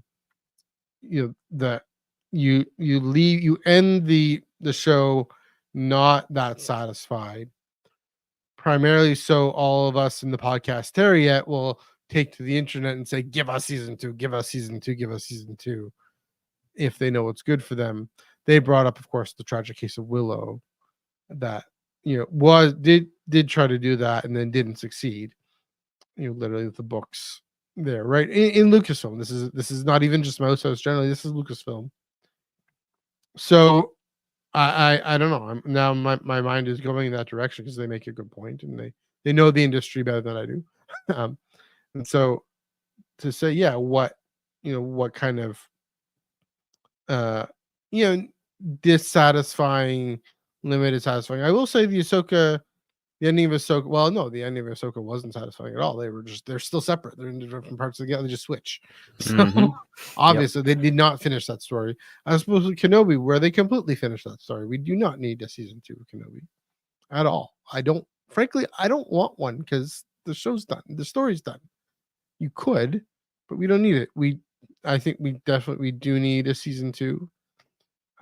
Because I want to see if it's just this season 1, this is just an origin story, and maybe going with the Marvel mode here. They would have the trilogies, the classic building blocks of the MCU, at least for the early going, where these trilogies where the first one would just be the origin story, and then you have 2 more pivotal moments in this character's life that build on the origin story, but weren't relied on it, but didn't move beyond it. And so season 2 would definitely have to. I'd want to see how it connects with the wider story. We can save that for season 2, but I think it needs to be season 2. I hear the point about the tactic of leaving it less satisfying, so we lobby. Maybe that's not the strongest argument. Maybe the stronger argument is, just thinking of this now, maybe the stronger argument is give us a satisfying ending that really leaves a lot of room to grow and build up on and makes the show even more popular. Because here's the thing is the Acolyte, this is the sad thing, Dan, to your point. Willow I thought was a little wonky too sometimes in some ways, just in terms of how they brought stuff at the beginning that really was kind of let go of in the middle, and then like the relationship between the main character and Aaron Kellerman's character, and that was kind of confusing. Why not? Why they have them making it out in the first episode when they're when they really come together later on. That was the example that comes to mind. But Say this about Willow. At least Willow is Willow, and this is Star Wars. At least the story got built-in brain. true, yeah. No offense to Willow fans out there. Yeah, it has a lot more steam, and it's High Republic steam behind it too. So, yeah. Again, I think the main thing, like, we don't need to see. You don't need to know more about the Sith Master. I don't think we even need to know about Kyner's backstory. I'm sorry for anybody. We don't. Although I think here's the we don't need it. I think we're gonna get something about Vern and Kymer. That's what my thought is. That and then I mean we did the one thing we absolutely need is Osha becoming the Acolyte. I mean I think we can agree on that one. At the very least, it's Mae, Osha, and Sol are the three characters we need some resolution for. Yeah, but again, if they want to leave it less satisfying, don't give much resolution to Mae and Sol. Or maybe just kill off Solo. Maybe that is the I mean, I have my whole thing. My whole theory is Osha. I mean, I mentioned this a few times. Osha killing Mae and Sol because the Jedi she kills with a weapon is herself. And I definitely I could see that happening. 100% I think Sol and Mae are not making it out of the finale. I definitely think so because with Mae's change of heart, or I guess potential change of heart, she's the most familiar with the Sith. All the people that are the most familiar with the Sith have to die. Anyone that's seen that has to die. So that's Sol, and that is Mae as well. Yeah, is that also? And I think the reason with Osha could have the most dramatic turn, like she was had this most ingrained loyalty to the Jedi, even though she leaves the Jedi, she's still there. I mean, almost brittle to the point of snapping. You know, I think with deconstruction a lot, and like religious deconstruction, and how those who do tend to have seem to be the most solid, and then something happens, they have this horrible thing happens or revealed to them, and then they go full on. I'm not saying those who've gone deconstruction are necessarily dark side. I think they're doing a lot of important self-reflection, self-searching.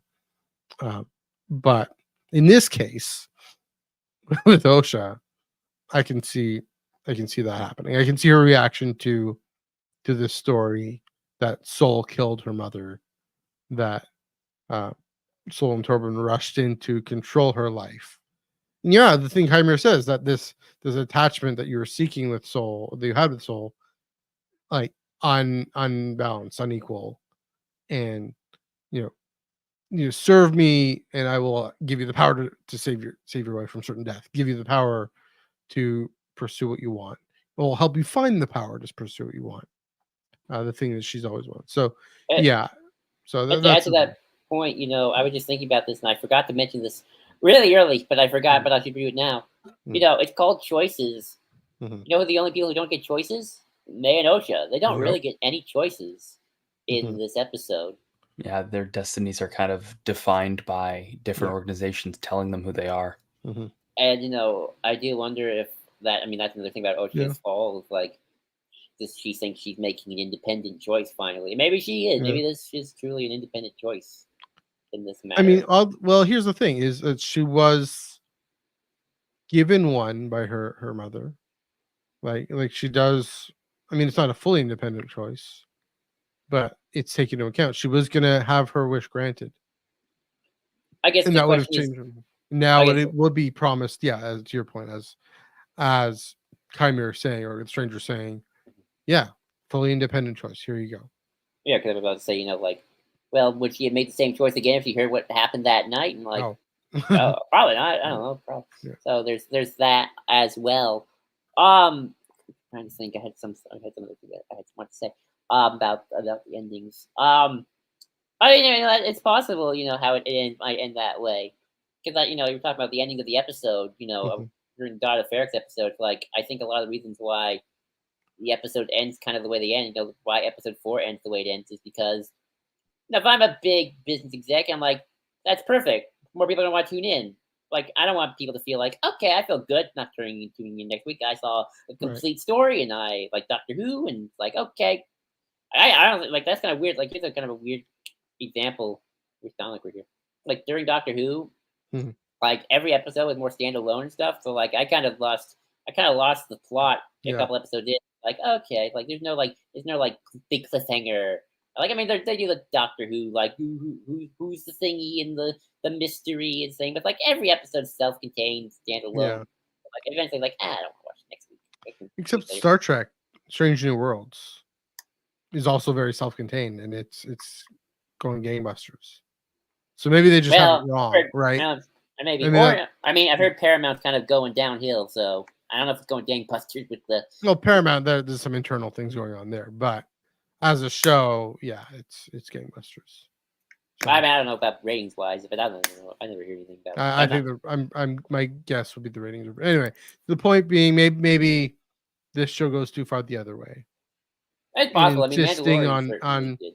I mean, because that's the thing is, Battlestar Galactica, the new one, House of Cards, all those. I mean, I never saw Breaking Bad, but it was the example. Well, Game of Thrones and House of the Dragon. House of the Dragon, let me tell you, House of the Dragon is a perfect show. Every single episode is 10 out of 10. And they've nailed the perfect balance of every episode feels contained and satisfying, like it has a beginning, middle, end, and opens up the way for the next episode and for the overall story at the same time. Both seasons, end of season 1, beginning, middle, and end, opens up to season 2. And so I mean, my take answer, your Matthew. pick. I just rather have them give up on TV and go to movies again. Sure, Which they're but probably well, not. that's I mean, another thing Dom was saying, well, like HBO, take a page, or Lucasfilm, take a page from HBO. If you want to do a TV show, They have the nail animated that. TV show. They can keep doing those because they seem pretty good. Yeah, the animated, yeah. Well, Bad Batch is a great example too, right? Season three, I'd say, I don't know, I wouldn't necessarily say 10's across the board. Maybe I don't recall any misstep. I don't recall any. Oh, yeah, I guess it was kind of slow, but I'd say at least in terms of the balance between every episode having a sense of an arc and being open to the next. Yeah. Yeah. Nailing that. I guess I will be curious to see, how this does end, and I lost my train of thought. I had like another point outside of that as well. Write it in the private chat next time. No, Nope, it sometimes just slips my mind. Yeah, oh no, I remember because it was irresponsible speculation. Irresponsible speculation. We love some irresponsible speculation. Well, I was doing that with Mae and Osha. And so, no, okay. Osha kills Mae. Oh no, Osha kills Mae. Well, okay, yeah, she kills Mae. Osha kills Soul. Yeah. Okay, here's my irresponsible speculation. Osha kills Soul, takes Soul's lightsaber, bleeds it. That would be That'd be. I would love to see that on screen. That would be really poetic too. I don't know, like if I mean I know Headland's a nerd like us, so like I have full faith that she would do that, something like that. I mean, I know she didn't go with the Momin helmet route with Chimera, which is fine. I mean, I think sometimes it's a straight answer. Although did a little bit. Well, Osha putting on that helmet certainly is. Yeah. Doesn't bode well. Doesn't bode well, and part of me kind of wonders: are we going to see Osha in the helmet again? And she's a little kind of off kilt. Maybe. Putting on dark side helmets is probably not a good thing.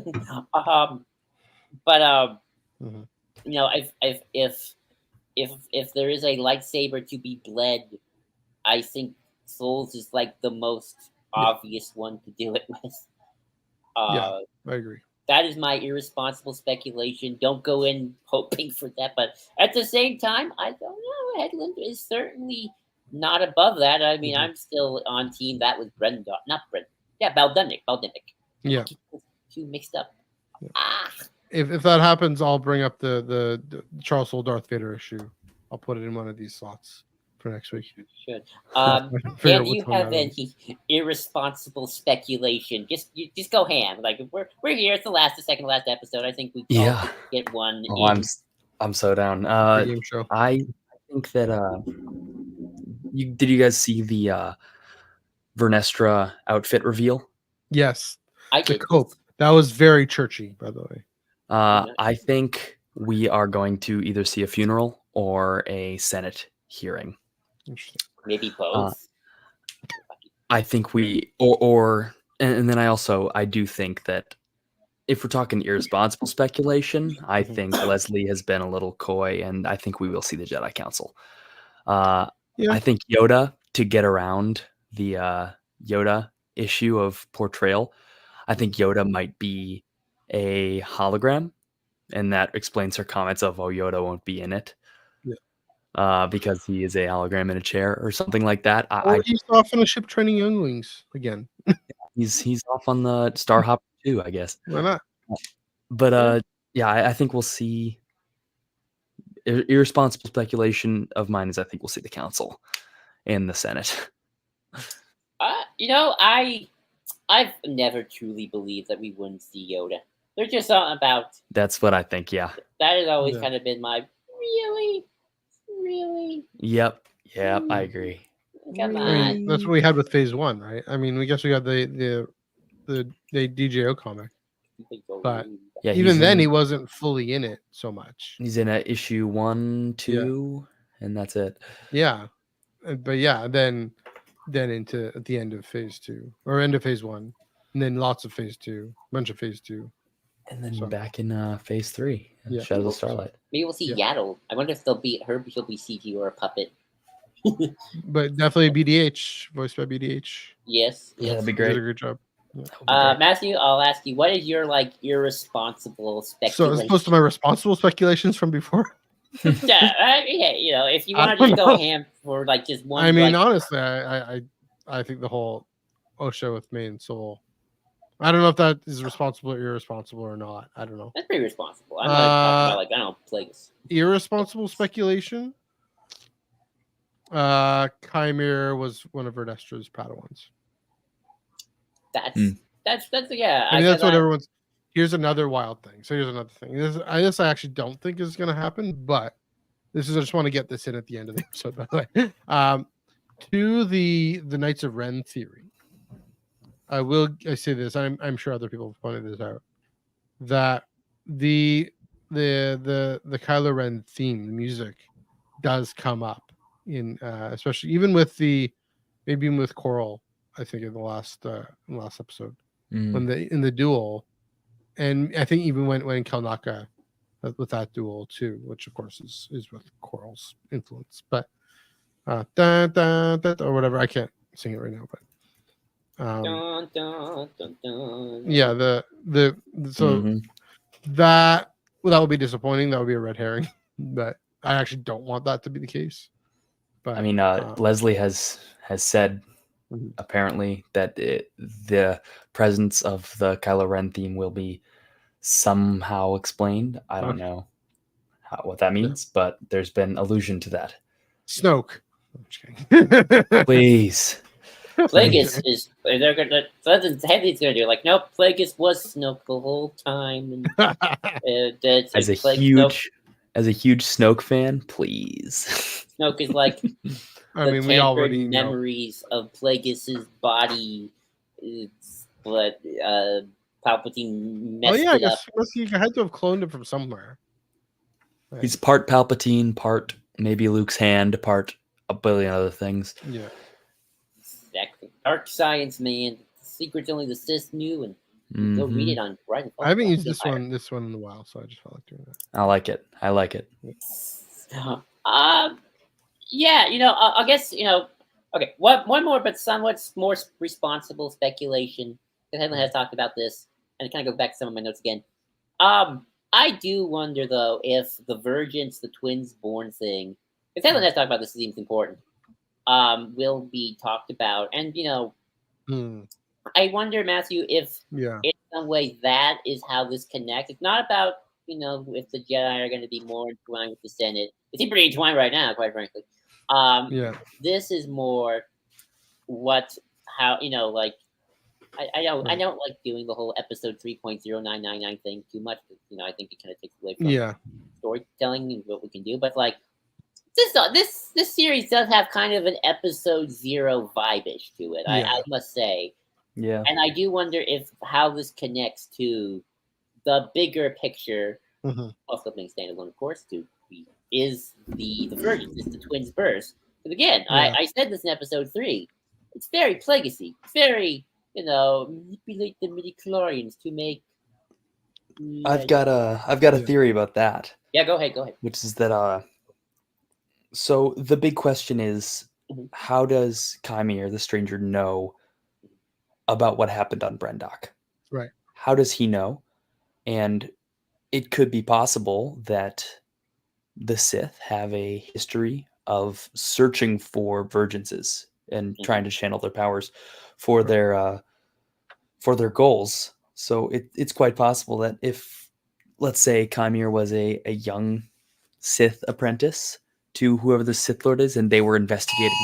Wow, I just got an emergency weather alert on my phone. Oh, shoot. Tornado warning. That Are you was gonna be startling. okay? Oh yeah, I'll be fine. Okay. But that was funny. But I Yeah. think it's definitely possible that Kymir and his master knew about this Virgins as well and were investigating it. Imagine just how crazy that would be if we saw the same scene again from another point of view. Yeah. With the Sith watching the Jedi watching the Coven. Episode 8 is just another flashback of the Sith watching the Jedi watching the Coven. I mean, that could make sense with the mask, right? Yeah. That's well, and to that point, I was always wondering. I mean, ever since episode 3, are the Sith involved in this somehow? Mm. You know, and are they responsible for this? I thought with the creatures on the on Karnak, the ones that wrap around the trees, Yeah. that was sort of a foreshadowing.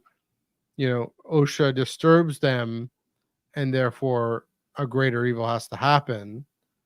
And I guess it kind of did happen with Soul and Torben.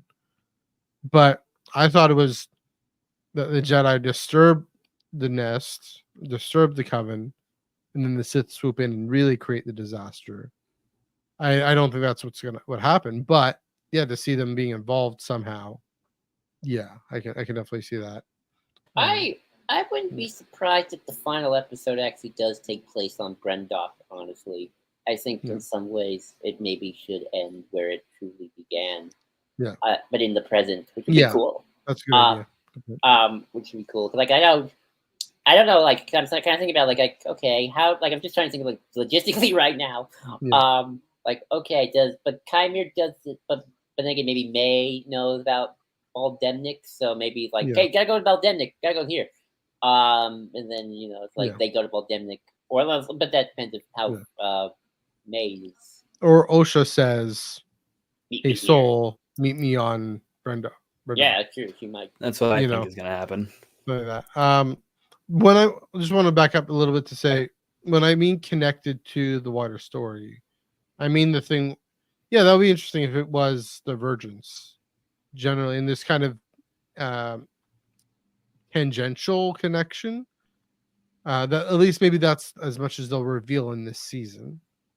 But really, to say is where does this connect with the Rule of Two and the Bane lineage and all that, right? That's the real lore question we're wondering. But my answer to that, if that's the direction they go, is I think then maybe it's less about seeing like, oh, how the Sith are about to execute Order 66. Yeah. In a weird way, this would actually be heavily headland, really looking long term. Like, okay, Sith, whether I'm kind of more the witches did this themselves and the Sith just found out about it. I like that. I don't like the Sith being too overly connected. Like the tangential indirect connection.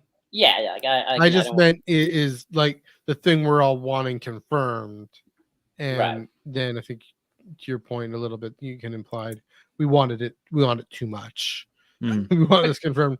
Is Kymir the Sith apprentice in the Bane lineage, and is this him getting an acolyte to take over his master so he can be the master and the apprentice, and then a few generations later is Plagueis or whatever, I mean, depending if Plagueis is around, again, Yeah, They don't like have I to don't. honor. It's like Yeah. Keanu. They don't have to honor his birthday, his Legend's birthday. He could be. No, But my point. not the first birthday they've just changed. You know, we support Wikipedia unequivocally. By the way. But my point would be the connection is Sis interested in this vergence of making Yes. life for twins. That then all the way leads to Palpatine and a decrepit clone body of Exegol because Sith are obsessed with eternal life and that kind of weirdness. So like I think again, like that is the tangential connection here. Because again, Matthew, it's 9 films now, and so it's not just how does this connect to getting us to Order 66. How does this connect to Palpatine being on Exegol, doing his weird source sisness. Yeah. I mean, who knows how long that the Sith Eternal have been on Exegol for? I do. Yeah. I'm not saying they're going to show up. I'm just kind of saying but the thematics of it all, right? Like they could be camping out there eating their fried chicken or whatever. the first scene is a flashback of some Sith Eternal eating fried chicken and just watching the Jedi watching. I want fried chicken. Why did I do that to myself? But unless anybody else has anything to say, Dan, any final thoughts before we wrap up here? Just got to keep those expectations tempered for this last episode. Because that's how irresponsible speculation can, even if you're acknowledging that it's irresponsible, it can still get the hopes up. But I truthfully do not even irresponsibly think that there will be at least some sort of council showing with Vernestra's outfit that was revealed, or some sort of Senate thing. Mm-hmm. So that's pretty much it for me. I enjoyed episode 7, but I'm really, really, really crossing my fingers that they can wrap this up well.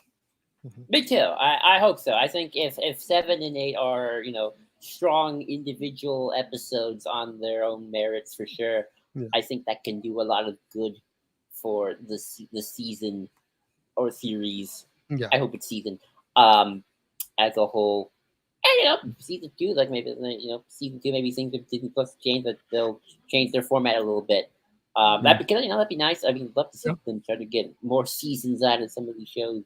We work with it now that things are changing all over the place in streaming land. But Matthew, overall thoughts, final thoughts after a nice discussion? Yeah. Again, it's helping me even sit with this. Having a week, having 2 podcasts now, sitting with this story in this episode. Yeah, I can sit with it better. The matter of getting used to it. That just it's in my noggin. If the Sith are involved, that'd be even more interesting. But yeah, if it doesn't happen the way I'm thinking it will, and that's the thing about speculation, I at least hope I get pleasantly surprised, and not like annoyingly surprised, but pleasantly surprised. And so, it did that. And whatever happens, again, I'm going to keep saying this. Whatever happens, we still have episode 3, which I think was brilliant, frankly. And I think just its refusal to actually give any good answers and clear answers and give everybody what they fully want, but give them a little bit of what they want. And then in this episode, it pushed things. I should watch episode 3 again just to, now that I've seen episode 7, but I have high hopes for episode 8. I will say that, but we'll see. And I think I'll just say, it's one thing to hope for the Cis connection, but I think at the end of the day, and to be fair, that might have to do with the Cis connection too, so I can't say they're too separated. But at the end of the day, what matters is Soul, Mae, Osha. Especially Osha. That is the Osha. Like that is the crux of this arc. Let's call it that. Let's call it an arc of this story. And to have a completed arc, I think in some ways Star Wars operates in arcs more than it does in terms of pure finality. For a lot of reasons. Some of them just money-wise, some of them just Star Wars is always kind of a continuation of something. But for this arc to have finality, Mae, Soul, and Osha's story needs to wrap up. Be it satisfactory, that is both partially subjective, obviously, stuff about writing stuff like it, but also partially just, what does that mean? And is it going to be pretty? And I don't think it is. And in the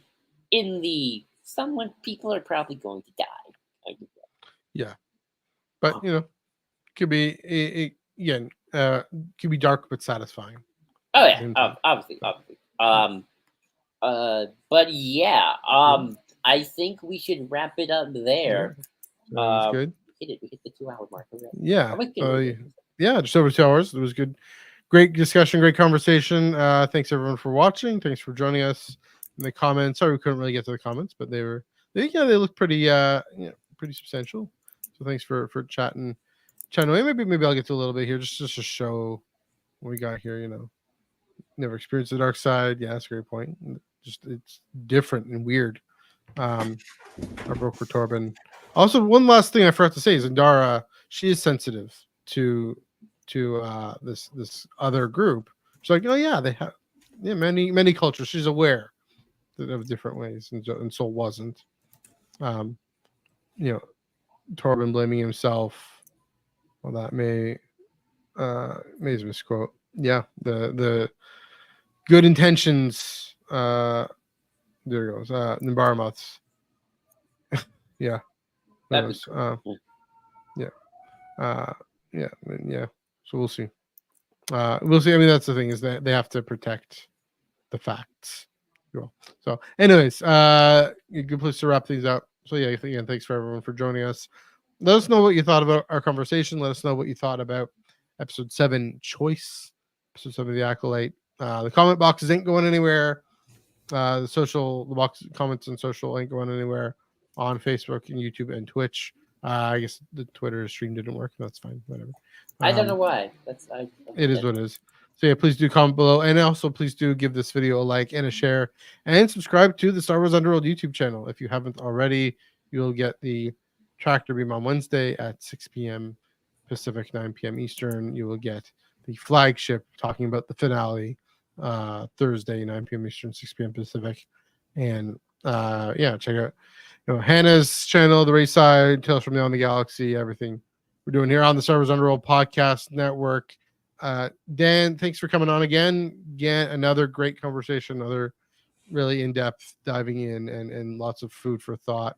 Any plugs before we? Yeah, again, making for a different experience on Wednesday. So that's great. Always having a different mix. Yes. Anything you would like to plug? Yeah, I've been making some video essays where I talk about Star Wars at the depth that we did on this podcast. So if you're interested in hearing any more of my thoughts, just about topics I've covered, the political ramifications of the New Republic, the way Operation Cinder was specifically designed both in and out of universe to create the sequel trilogy. And I did a deep dive on the idea of Grey Jedi as well. And coming out this weekend will be my pitch for the thing that Canon, I think, needs most, which is a story set at Luke's Jedi Academy. Interesting. All right. Yeah, check that. Where can you find those videos? You can find it at Star Wars Centralized on YouTube, and at S Centralized on Twitter is where I spew a lot of my thoughts about various Star Wars topics. There we go. Joel, another great discussion as always. Again, nice and different from Wednesday. It was good in-depth explorations about things. Thanks for putting this one together. And where can they find you on the internet? You can find me at JID2021, again, JID2021 on Twitter, or at IonCanPod, EYEONCANONPOD. And of course, you can always find me at Star Wars Underworld Discord, where we chat a lot about, of course, Star Wars and more. Yeah, my God, things. Yeah, and you can find me on Twitter, NUG485. Not so much, it's probably a little more about soccer. We'll see. Instagram and Threads, MNUG1138. Yeah, I do tweet about Star Wars too, Matthew. Come on. And of course, at Iron Cannon Pod, EYEONCANONPOD. Again, Tractor Beam this Wednesday, 6 p.m. Pacific, 9 p.m. Eastern, talking about ongoing 48 and Harvard Adventures number 7. Next week, finale time. We got 2 more episodes talking about the Acolyte. So next week, of course, we're going to talk about obviously we're going to talk about the whole season, but devoted specifically to the finale. We got a guest on for that, and then guest lined up for that, and then the week later, we're talking about the whole series, looking back on it as a whole. Probably some overlap, I imagine, but another week later, giving us new time, new thoughts. Still be 2 weeks out from the finale, so more time to reflect, more time to think about, look at the season as a whole. Of course, by then we may or may not know if there's a season 2. So, yeah, right here, Monday, next Monday at 8:30 p.m. Eastern, 5:30 p.m. Pacific, and then of course the Monday after that, 8:30 p.m. Eastern, 5:30 p.m.